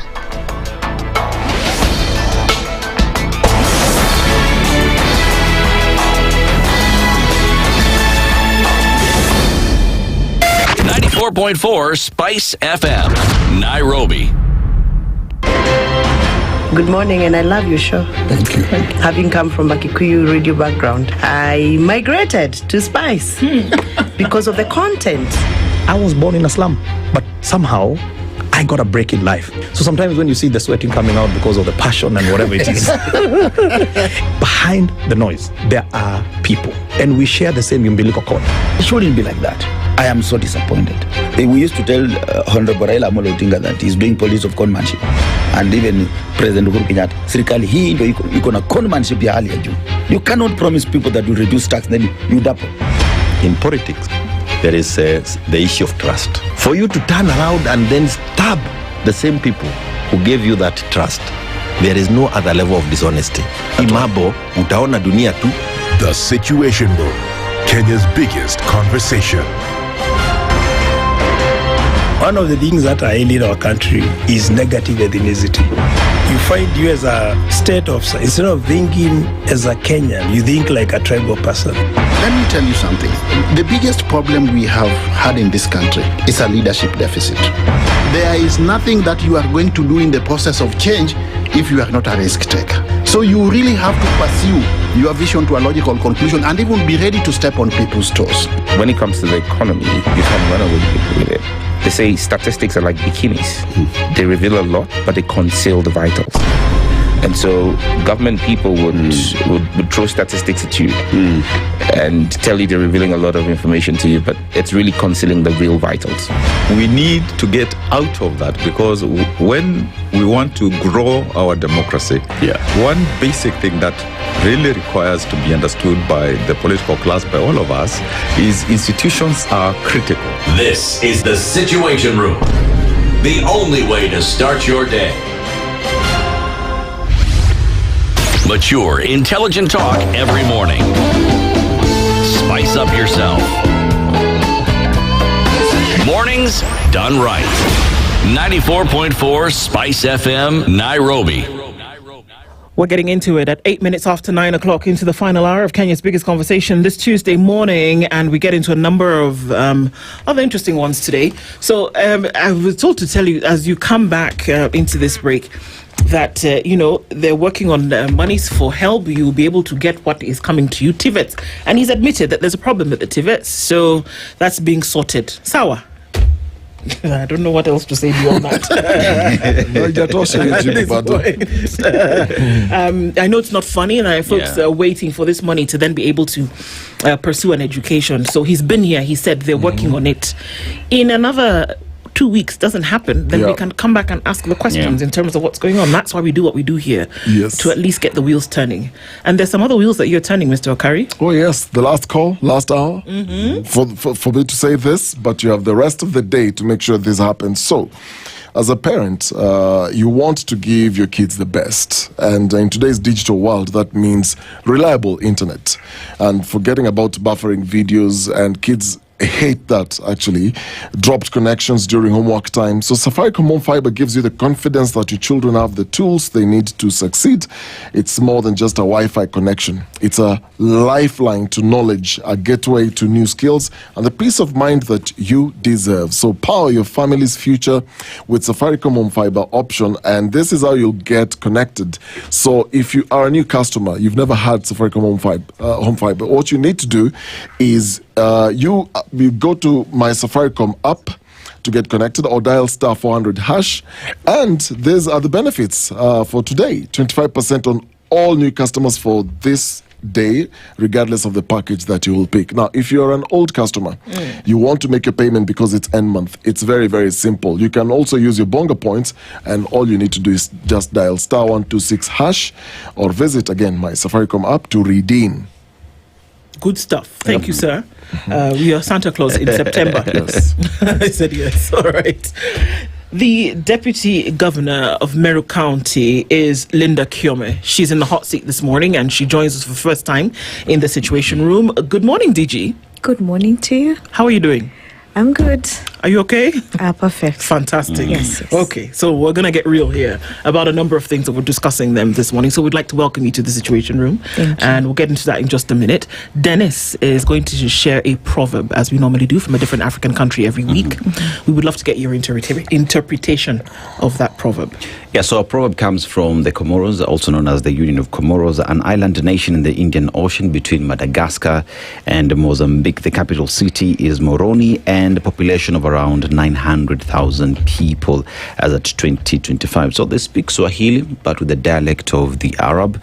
And it's also Arabic due to Islamic culture, and French due to its colonial history. But let's go to the proverb. A man or woman without culture is like a zebra without stripes. A man or woman without culture is like a zebra without stripes. How would you interpret that? Oh, well, that's a good one, Dennis. I think that when it comes to, how would I put it? When it comes to how to define or how to live personal values and, how basically people behave, behavioral structures of people are very different, but you have to have a defined way of being yourself, putting yourself out there, and having an identity. Otherwise, if you don't have the moral structure as a man or a woman, then you don't have the identity, how you identify yourself, basically on culture and behavior.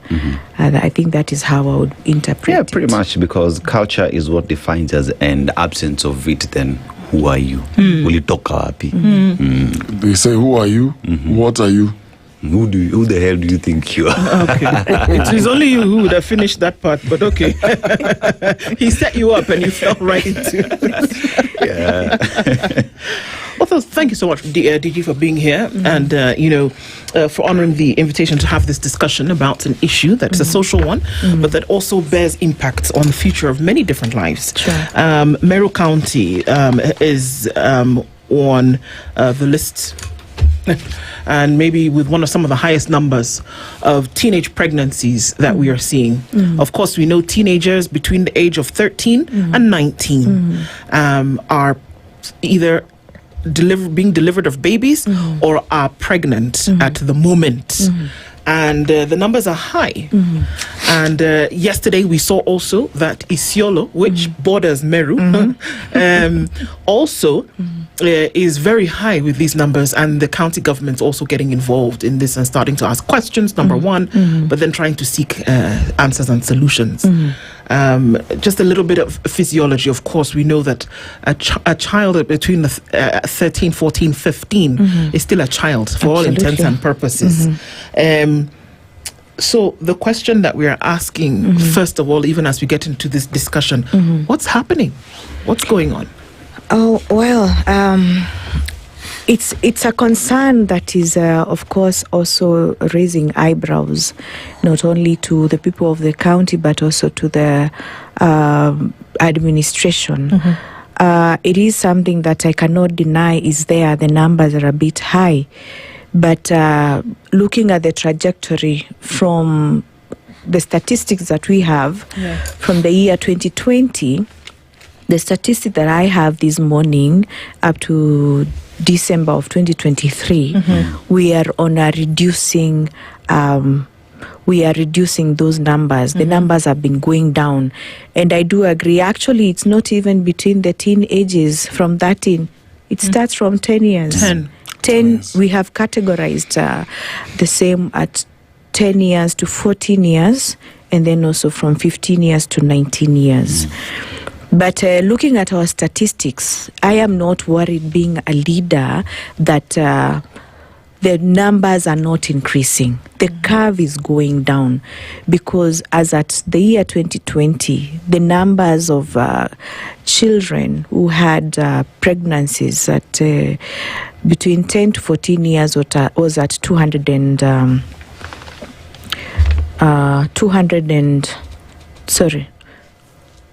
617. That was in December of 2023. And then December of 2024, that was last year, then the same was at 277, which means we have gone down with a number of children. Although it is not a good thing that we are even discussing children at the age of 10 to 14. It is absurd. It's something that we cannot allow, even based on culture. We have to drop some of those cultural practices that encourage young children in getting into those things. But also looking at the age of 15 to 19 years, at the same year, 2023, we were about 8,893. But last year, the statistics are at 4,083, which means the total of that is 4,360 vis-a-vis 2023, the previous year, which was about double that. So the trajectory is going down. But as a county government and as a mother, I'm really worried. Why would we even be having children with children? It does not make sense. Children should be in school. But as a county government, of course, we are also taking steps to ensure that we keep reducing those numbers until we get to zero. That is a minimum. Are we looking at the ecosystem around which these girls are getting pregnant? And that's to look at their family situation, to look at the demography around what's happening here. Are they children who are living in family units? Are they sponsored children? Are they within a nuclear unit? What are the details surrounding these girls, if that has been done? Social backgrounds, poor backgrounds, socio-cultural issues, also broken families, incest within the broken families, of course, where a father is left with the children and takes advantage of the young children. And then also educational background, whereby you find that parents do not take seriously educational background of their children and ensure that these children have gone to school, even though the local administration always also does a follow-up to ensure that our children are in school. But you find that sometimes when children come from a poor background, they have trouble even in school. A child has gone to school, they haven't eaten maybe a night or so. That disrupts their education, and maybe they go to the neighbors borrowing food. That's how they get taken advantage of. In addition to that, also cultural backgrounds. We have issues mostly in Igembe, where we find that we have big farms of miraa, and children do not want to go to school, probably because they know that they have a farm of miraa and they have money. So, and also being given that responsibility to take care of the farms, not only in miraa farms but also other farms. I think as parents we also need to be a bit more keen and encourage our children to participate in educational activities, not just in the social activities, which of course we encourage parents to teach their children how to, do common issues, common chores at home. But then when you don't encourage that discipline and instill the discipline in children, then you find that, the young men have refused to go to school because they have a farm. They can get money. So for them, they don't get the value of social backgrounds coming from school, how to integrate them in the society. I have a friend, actually, who told me this, and is a parent, and he told me, and I mean, I'm glad that you mentioned, because I wanted to ask about the miraa farms. And it was almost like a joke, like at 3 p.m, I don't know that it's still happening, you'll find most of the butcheries are closed. A lot of the shops are closed. This is some time back. Reason being, gari imepeleka miraa Nairobi, ishafunga kazi, pesa imeingia, nyama zote zimeisha kwa butchery. So he even owned a butchery himself. Yes. But by Satisa, nyama imeisha kwa butchery. Yes. But then raising kids, he said, the environment is not very conducive to raise kids going to school. So he actually had to relocate, left the farm there, came to Nairobi, where now he was raising the kids. So as we were talking about root causes, beyond the other, and we'll go to the other causes. For example, we talked about poverty and culture also. How serious is this issue in terms of just the environment, schooling, where then kids are being raised around these farms, and they can see there's a lot of money coming in through the sale of miraa? Well, we have to go back to the barazas. We have to go back to the social gatherings. We have to go back to the church and ensure that we are instilling values, not only to the children, but also to the parents. Because as a parent, if I give the responsibility to my son or daughter to run a farm while they're supposed to be in school, you're opening a can of worms, you're opening a Pandora's box, you're opening them to a world where they're not supposed to be exposed at that particular time. The most important thing for a child who is going to school is to show them that you need to find your own. You cannot rely on my farm. Go work, go to school, get educated. If you want to do with miraa farming or any other farming for that reason, then you have to raise your own money through education. But if we keep cultivating that culture of showing the kids that you don't have to struggle so much, there's a farm here which you can engage in, then that becomes a problem. So much so that when the money comes in, everyone in the family gets something small because you are going to school, but you have money. I was in school with students who had even matatus from their proceeds from the farms. So they lived off a better life. Oh yes, university. At university. So you see, and they used to tell us that we are given these farms at a very young age. Miraa is one of the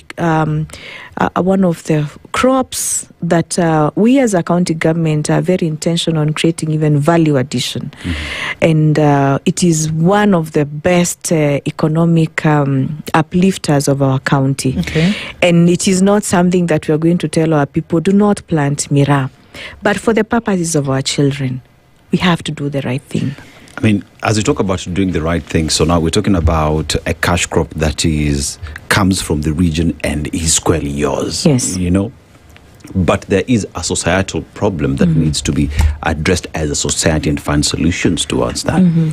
But how then do you sit down with those who believe, those who trust that at the end of the day, at school there are no jobs, first of all? How do you have this conversation with the society such that everyone is on board? Because fine, we will have all this data and reports, we will say everything we need, but until we go on ground and have these conversations, nothing will really move. So are we doing that? And if so, what's the progress? How does it look? But also, even as I go into answering that, it's not just about miraa. I gave an example of Igembe, what is affecting the society in that area, because we also have issues in Bori. Bori is on the other side where we have flower farms. The Nanyuki, after you come from Nanyuki, that area we have flower farms. We also have Imenti North, where I come from, totally urban, but we still have issues of teenage pregnancy, which of course we attribute that to being in a very open society where people living in town, of course, are very near so many social places, and these social places is where these children obviously get trapped into, and also other areas in the county where there is basically nothing much ongoing, but the numbers of teenage pregnancies is also very high. So the issue here is the society that has changed, is the culture that has changed. We are failing as parents, especially, to instill a discipline and ensure that our children are in the right places at the right time. So that is all we need to do. And how I look at it, of course, for the children that are already affected, you can only encourage them that after they give birth, they need to go back to school and continue learning. But as they go back to school, you see, and if you don't do for them counseling and educate them on the vices in the community and also tell them how to avoid some of these things, then we are also not doing them any favor. So we have to come up as an entire society, the administrative part, the county government, the churches, the barazas, the communities. We have to create a whole synergy to ensure that we are doing conferences for our children to teach them and give them guidance and counseling, how we used to do a long time ago. I grew up doing attending meetings on guidance and counseling through the churches on Sunday afternoons. But what do our children do nowadays on Sunday afternoons? Well, the parents that even have no idea where their children are. Okay, so this is it's obviously there are layered issues here, the reasons as to why this is happening. Absolutely. The end result is that we see, even though we may see a reduction, 4,000 girls in a year getting pregnant at that age is a lot. It is. And the question as to why this happened, obviously there are many here. And we know that we've seen things like this amongst girls that we have meetings with and things, is that some of it is economic. There's somebody who's going to promise you as little as 20 shillings. 20 shillings. To have a sexual encounter with them, and the end result is a pregnancy for 20 shillings. It's a bag of chips. Absolutely. A fries that cost 100 shillings at the most. But it's the world to this girl at that moment. It's also a bill to be paid for something. Yeah. Right? And again, having a sexual encounter that ends up in a pregnancy. see that the lowest numbers from this percentage is actually for pleasure or just because, I was bored kind of thing. Most of these cases, unfortunately, are tied to some of these issues. So then, like you say, the approach should be on the issues that are allowing these situations to then blossom. Whereby, if a girl is in need of 20 shillings to buy a sanitary towel to go to school, and somebody is insisting on a sexual encounter to make that happen, the deeper problem here is empowerment and upliftment of this girl and her family. Absolutely. If it's a ride that's needed from point A to point B, and it's very far away for a school-going child, then we need to address that issue. Absolutely. So what are we doing to address these issues? Because if we don't, we have 4,000 girls getting pregnant in Meru. We've got another 5,000 or so getting pregnant in Isiolo. Lamu County. I mean, what? It's across board. What are we? Because the pregnancy, in this case, is the symptom of a deeper problem. Absolutely. At our level, at the county government, let me talk about Meru County Government. We are partnering with various partners who are helping us in creating even safe houses for these children. You realize that some children are born in families, as I said, poor economic background. Their parents probably brewing even changa, looking at that kind of an environment. And you see, a changa environment or illicit brew environment being at home where it is brewed, it means that this child is exposed to adults who come, they are truly fully inebriated and who cannot be able to reason in their right minds. Parents also exposing their small girls to serve this kind of people, the illicit brew. And what happens next? A few months later, that child gets pregnant. So that economic background is what we are trying to alleviate in our county. Also creating a safe space for such girls who are exposed in that particular kind of environment. And we are partnering. We have a company called Shofco, which is helping us build a safe house in Igembe, where some of these cases are coming in highly, and that's where our biggest concern is. So as a county government, we are looking into putting some of those girls in those kind of safe houses, and we have, at the moment, we have ensured that we put that safe house near where we have the highest number of these pregnancy cases. And number two, like you said, a girl would be wanting to get money to buy sanitary pads. We are also, in fact, we are launching one of the projects this Friday with a partner called BPAN, where we are raising funds to buy sanitary wares and distribute them to the local schools where some of these are being affected. And we want to ensure that it's a continuous process, because most of us do start these projects, but a few months later, it goes away. What happens then? They still go back to borrowing the 100 shillings to get. So we want to ensure it's a continuous program whereby we can be able to give them the pads. And even as we give them the pads in those projects, we do for them proper guidance and counseling in that event to ensure that they also understand some of these vices and how to protect themselves.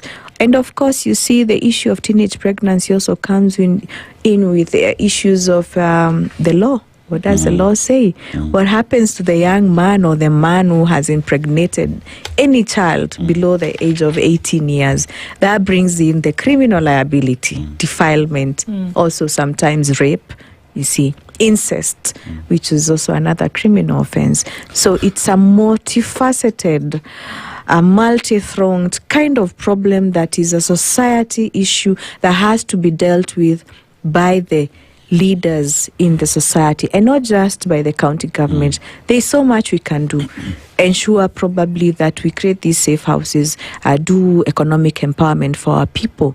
But at the end of the day, we cannot come into people's home to tell them this is how you discipline your child. Okay, look, DG, looks like you've talked about society. If we circle back a bit and try to flesh out this conversation, the home front is where they say the battle begins. And there are fundamental flaws in terms of the home setup and the breakdown at home that then leads this girl to get into very exploitative relationships. And then you have all these other issues that now come as a result of a ripple effect.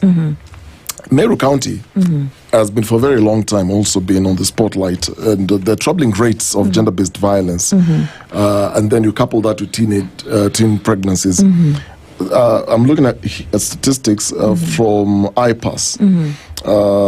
January 2024 to May 15, 2025, police actually recorded 336 GBV cases. Tigania East was had the highest number of 60, and these are the only official reported cases. 62 cases Tigania East. Then you have Imenti South 59, Buri East 44, Tigania West, and so on and so forth. When you have then violence at home that pushes out these kids then to get into those kind of spaces, what exactly is happening? Why do we have these very high rates of violence, GBV, in Meru? Then you're breaking down these different sub-counties, and then you're thinking, okay, there's something happening in Tigania East. Yes. Wameru huku ni nini wanakula, ni nini wanafanya? Okay. Wameru Aburi ni nini wanakula, ni nini wanafanya? Because again, this can come off as a joke. This same person was telling me, you know, Dennis, there's that, I can't remember the place. You mentioned there's a town you go, young men wako either na mkono moja ama wana mikono. It's true. It's very, very real. Reason being, you enter somebody's farm at night, you're stealing mirror. The justice system, how it works there is they chop off your hand. So it is short sleeve or long sleeve. You get to choose. So then that escalates to all these other things. But back to this troubling numbers. Yes. Why do we still also equally have these high numbers of GBV? I think it is unfortunate to start with, but nothing special about Meru County for sure. And as I said before, then the trajectory is going down, which means people are listening and people are watching and people are doing things differently.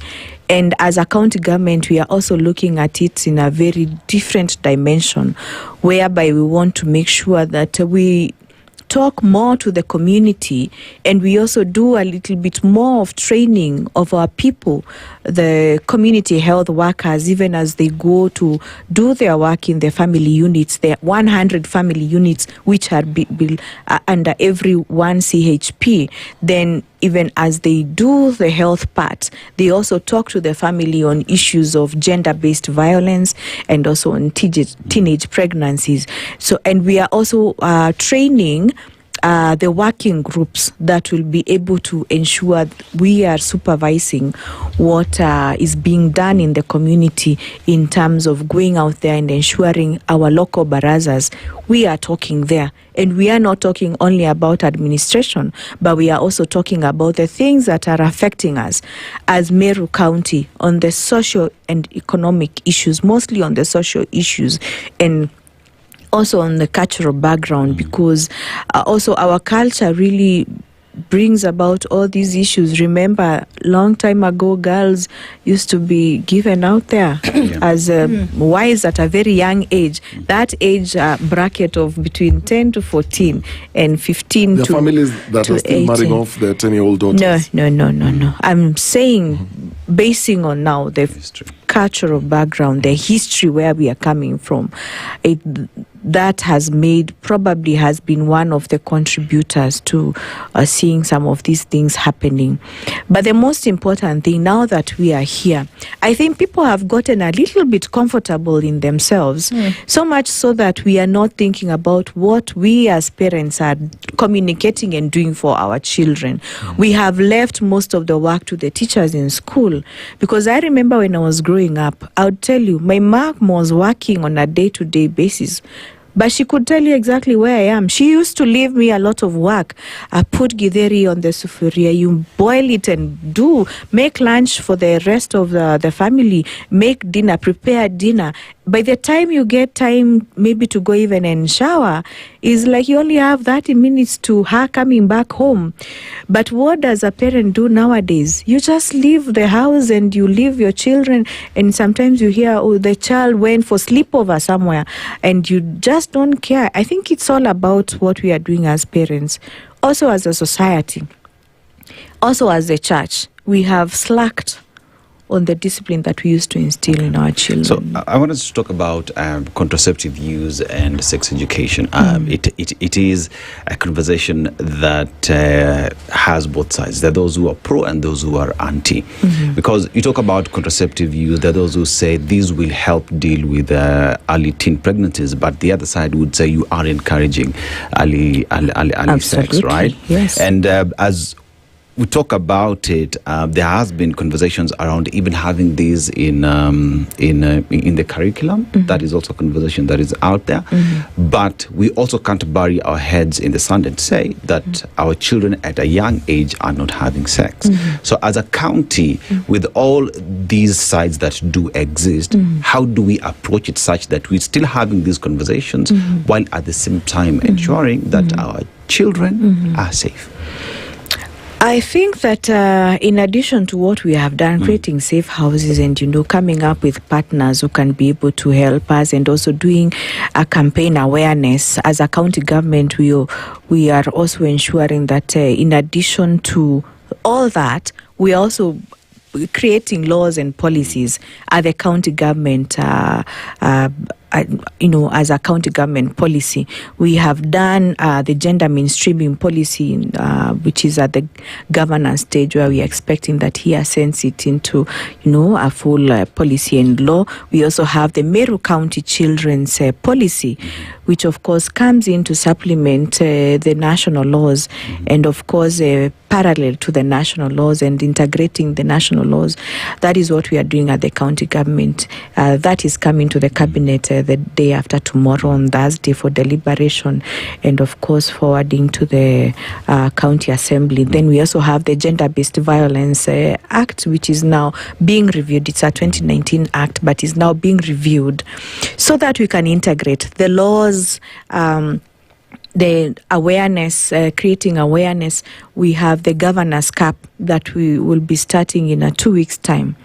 The Governor's Cup is a football football tournament at the Governor's, which has been sponsored by the county government. And what we are doing, apart from playing football, we are going to do awareness to the youths on how to chase on a ball, usiweke madem ball. Okay. You get that kind of a thing? So we'll be creating awareness where we are encouraging them, in your free time, instead of going into funny activities, why don't you go play sports? And we are here, we are supporting them, we are giving them the sporting equipment, and we are also rewarding them with the games, that the teams that are going to win. But I just wanted to just kind of insist on that question that Dennis has asked in terms of sex education. DG, that in as much as somebody could get somebody pregnant, we'd be surprised that people still don't understand the physiological process of what happens for somebody to get pregnant. Because the truth of them, the boys that you're saying come play football, yes, they're almost probably the same age. They're just a little bit older than the girls that they're getting pregnant. So the sex education, we don't want to talk about it. We want to talk about it in the dark with the curtains closed, and we want to be under the bed, and on the lights off. That's when we can even mention the word, right? Yes. But look at what's happening, because we don't want to talk about it. We're not comfortable talking about it, but we're suffering. Yes. And children's lives are being lost. Yes. They don't have a chance to play. They don't have a chance to learn, to be educated in a world whereby they can still be children. Somebody at the age of 11 years old has no business being a parent to anybody. Absolutely. So when do we get uncomfortable enough to be comfortable to have these conversations? I love the idea of sports, but then are we having the conversation alongside the activity? Yes, we are. We are. Actually, that's the that's the cherry on top, that apart from the sports, we will be having side events where we are doing the guidance and counseling, where we are doing the awareness, the sex education, as we are putting it, because we realize that youths mostly, we are going to have a lot of young men in jail. Remember, we shouldn't even be talking about teenage pregnancy. This is criminal offenses. And so if we are having so much as 4,000 girls being impregnated, and it means we should be having as equally 4,000 boys in jail. You understand the effect of all these is even as much as people don't want to talk about it. We have to look at it even on the flip side and educate the boys. If you're going to impregnate a girl and then a formal complaint is going to be filed, and it means you also might fall into the trap of being imprisoned for this particular activity, notwithstanding the fact that, people are not talking about it, because all we talk about is the girls have gotten pregnant. But what about their rights? I mean, these girls also have rights. And so me being a mother of 2 boys, I'm really worried, How is it that sometime to come, a child that you have given birth to has gotten himself into such a situation whereby, and we have seen it, my law background of 13 years, I have done these court cases, defilement and rape, defilement especially, because these are issues that have been in the society. They are not arising now, but we keep blaming the girls. Why do we do that? We are not talking about the other side, because a girl will not get herself pregnant. Unless she's Mary Immaculate, but okay. I think one way of looking at it would be, if you look at, so let's go back to the culture, especially during the boy-child initiation process and rights. This is when boys have an opportunity to be with their fathers, to have these discussions.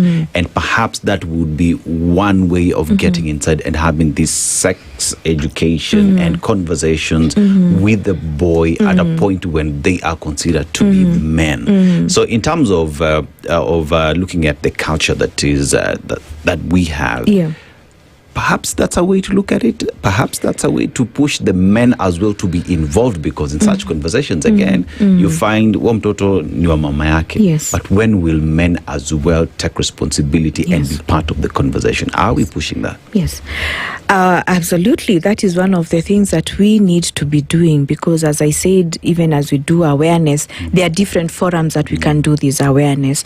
Like nowadays, the beauty is that nowadays initiation ceremonies, they are done as a community. In fact, nowadays they are doing them in camps, circumcision camps. At least that's what we are doing. You have these young boys in one community camp in the churches and other areas where they do them a full week or 2 weeks. So within that time, we should be able to take that opportunity to create that sex education and, of course, awareness on what happens when you find yourself in such a situation, and how, of course, to avoid that situation. And in addition, of course, to that, the question that comes to my mind at this time is that the law, the way the law is, when it comes to issues of children in conflict with the law, because any child that impregnates another child, that means anyone under the age of 18 who impregnates another child below the age of 18, it means these are children who needs the protection of the law. And then having the children's court, unfortunately, there's no children's court in Meru. So the process, they are taken like any other, court process. But at least I think a week ago, the CJ was categorical that she was going to have build a children's court in Meru, or designate one of the magistrates in Meru to handle the children's court. The upshot of this is that, of course, instead of, once you create awareness and you definitely know the upside of that is that also parents are going to come out saying that my child has been impregnated and this is a criminal offense. So what do? I have to go and report this to the police. And what happens thereafter? My child, who is a boy, is also going to get arrested, which means now this is going to be a criminal case. So the upshot of that is that are we also prepared, and are we preparing our children, and especially the boys, to understand the procedures in law when you find yourself in such a situation? Which means once we start do this kind of awareness, it will be like a bar and a deterrent to them that if I do this thing, then I'm going to find myself in trouble, because most of them are not aware. So when you're looking at those numbers then, my question is, how many of these teen pregnancies are from teens, like a child and a child? Yes. And how many are, this is an adult taking advantage of a child? Are those figures also clear? Oh, we don't have those figures. Reason being that, you see, some of these issues are taken care of in kangaroo courts back in the villages. Hii maneno inaisha hapa. But then the question that I keep asking myself from a legal perspective, and of course as a leader in the society, but what happens to a girl that was taken advantage of and she didn't know what to do? And maybe the parents also equally did not know what to do. And now we are putting it out there. This is what is supposed to happen. The ripple effect of that is that we are going to have a situation whereby we are going to have more court cases. As these numbers either increase or decrease, there is going to be a ripple effect. So even as we tell them about creating awareness and, of course, going into the barazas, we also have to do a legal aid clinic to them to know that if you impregnate a girl who is below the age of 18, then there is also criminal culpability of defilement, maybe even of rape and all those kind of things. Do you have a county policy on reintegration of these girls? So a girl is pregnant, nothing much you can do about it. The girl has to continue with education, has to, deliver this child. But in terms of then reintegration to school and back to the society, with all the stigma that surrounds this, how is the county then handling this at a policy level? At a policy level, and of course also relying on the national government policies, that when a child gets pregnant, they have to go back to school. And there's no school that would refuse, because the law is there, would refuse such a girl to go back to school. But then, preparing the girl in going back to school, they would be subjected to ridicule by the other students, and they'll also be affected psychologically, maybe because they have already missed almost a year making sure that the small baby has been taken care of. We are working with partners, for example, Ripples International in Meru, whereby they have a safe house where when we get some of these children, we take them there so that they can be given that kind of counseling and preparing them into being integrated back into the society. So in addition to the policies that we are creating, remember I've mentioned about the Meru County Children Policy, the gender mainstreaming policy, and the gender-based violence policies, which we are reviewing to make sure that they are in tandem with society as at now and the occurrences that are ongoing as at now.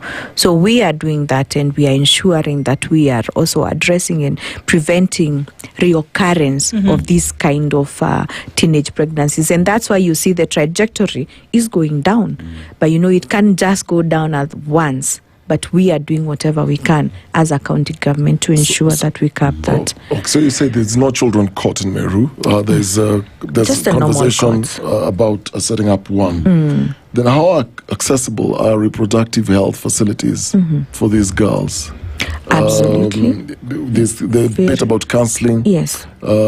Dennis was asking about, the education itself. There's the issue of contraceptives. Yes. Especially in those very deep rural areas. Yes. How is it?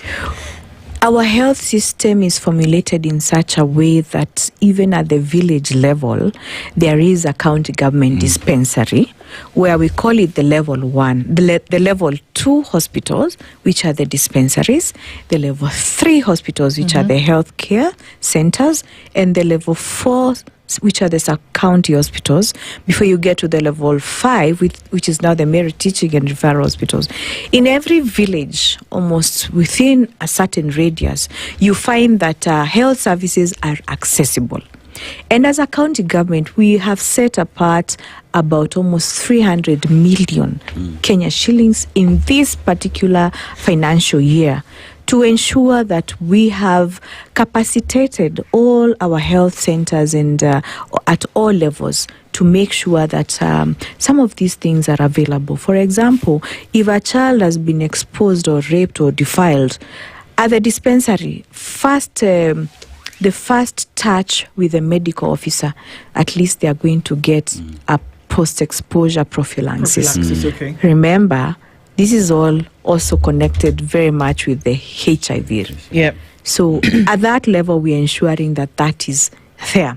And also, at the level of the healthcare center, that is where we have the mother-to-child ANC, the antenatal clinic, whereby we're ensuring that even as they go there, they are able to get all the services that they can.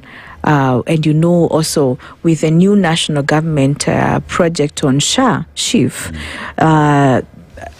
any delivery, any health, health issues in terms of teenage children is free. It's catered for by the government. So we are ensuring that at that village and at that healthcare center level, these children are able to access the advice from our health care centers, and also they are also able to get the medicine that they require.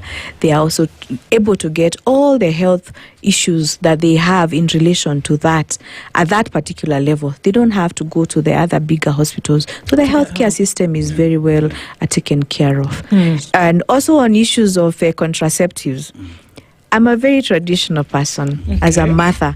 I don't think that the best thing to do at this time is to introduce contraceptives to our children. It may look like a good thing to do. Of course, you create awareness that there is contraceptives that you can use. But the upshot of that is at the end of the day, the child says, I'll do it, and then I'll take the contraceptive. So you come from the premise that they have no business having sex, Exactly. first of all, at this age. Exactly. Children have no business having sex. They can't even take care of themselves. They cannot even be encouraged to think about sex. That is a kind of a community we need to create. Let us go back to our traditions, because you couldn't even discuss issues of sex with your parent.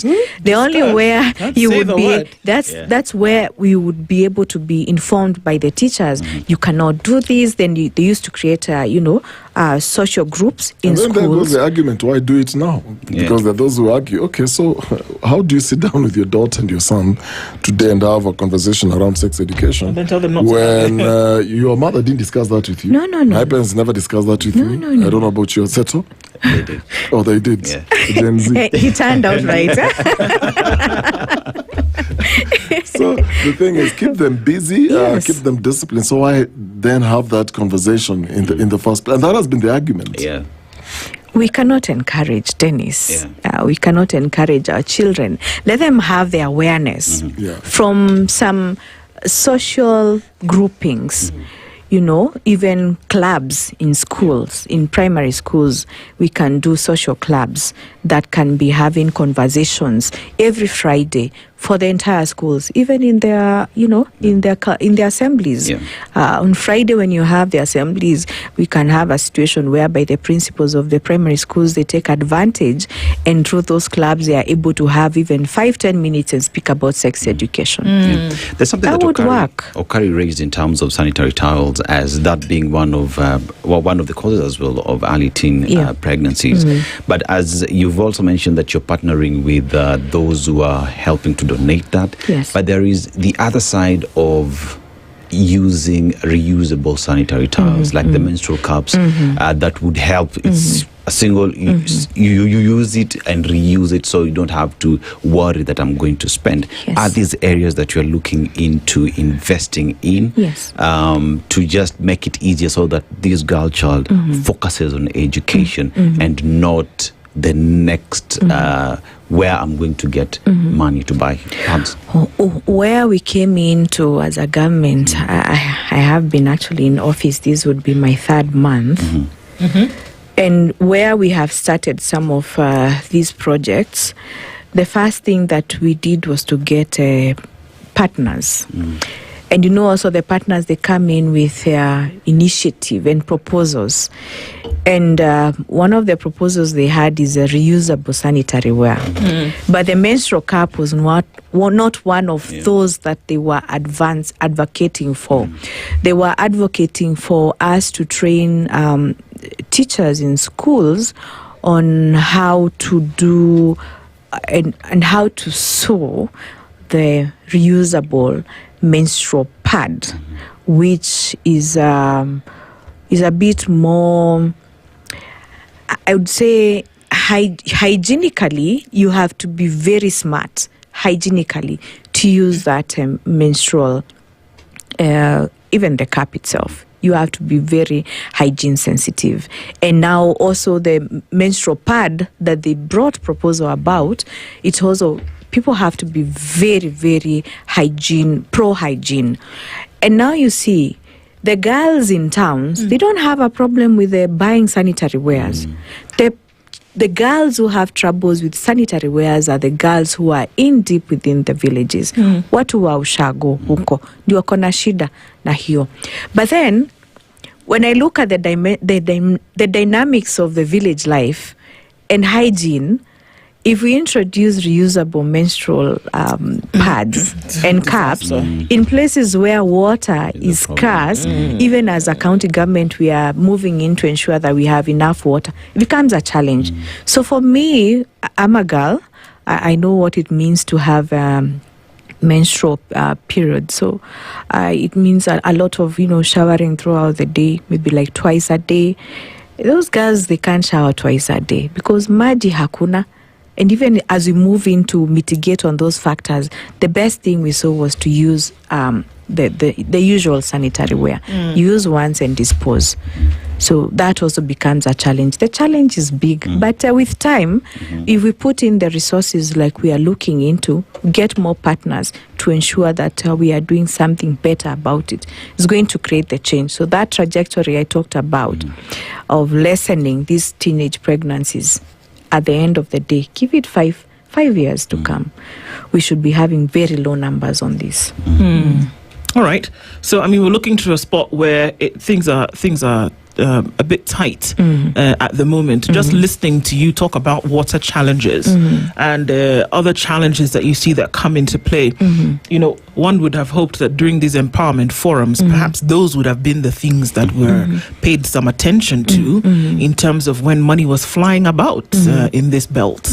And so perhaps that's something that can be shouted out to say, look, guys, this is what's important. These are the ones that we need to be focusing on for tomorrow. We want to thank you so much. Deputy Governor, Meru County's Linda Kiome. We've been talking about, mitigating some of these effects that we see as a result of pregnancies and the reasons behind them amongst young people. We'll look forward to talking with you again in the future to see how things have improved. But thank you for coming out. Thank you so much. Thank you so much. Thanks for keeping it Kenya's biggest conversation this Tuesday. We'll talk again tomorrow. Have a good day. It's 10 a.m.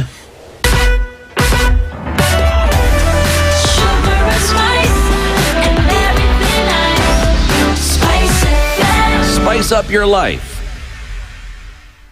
The latest news from around the world. 94.4 Spice FM.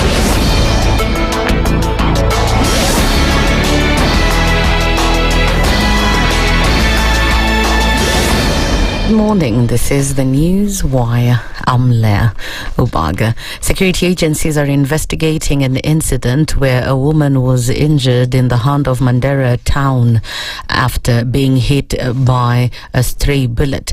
Police say the incident occurred in the Bulahawa area and involved a 70-year-old woman. Police added that the woman was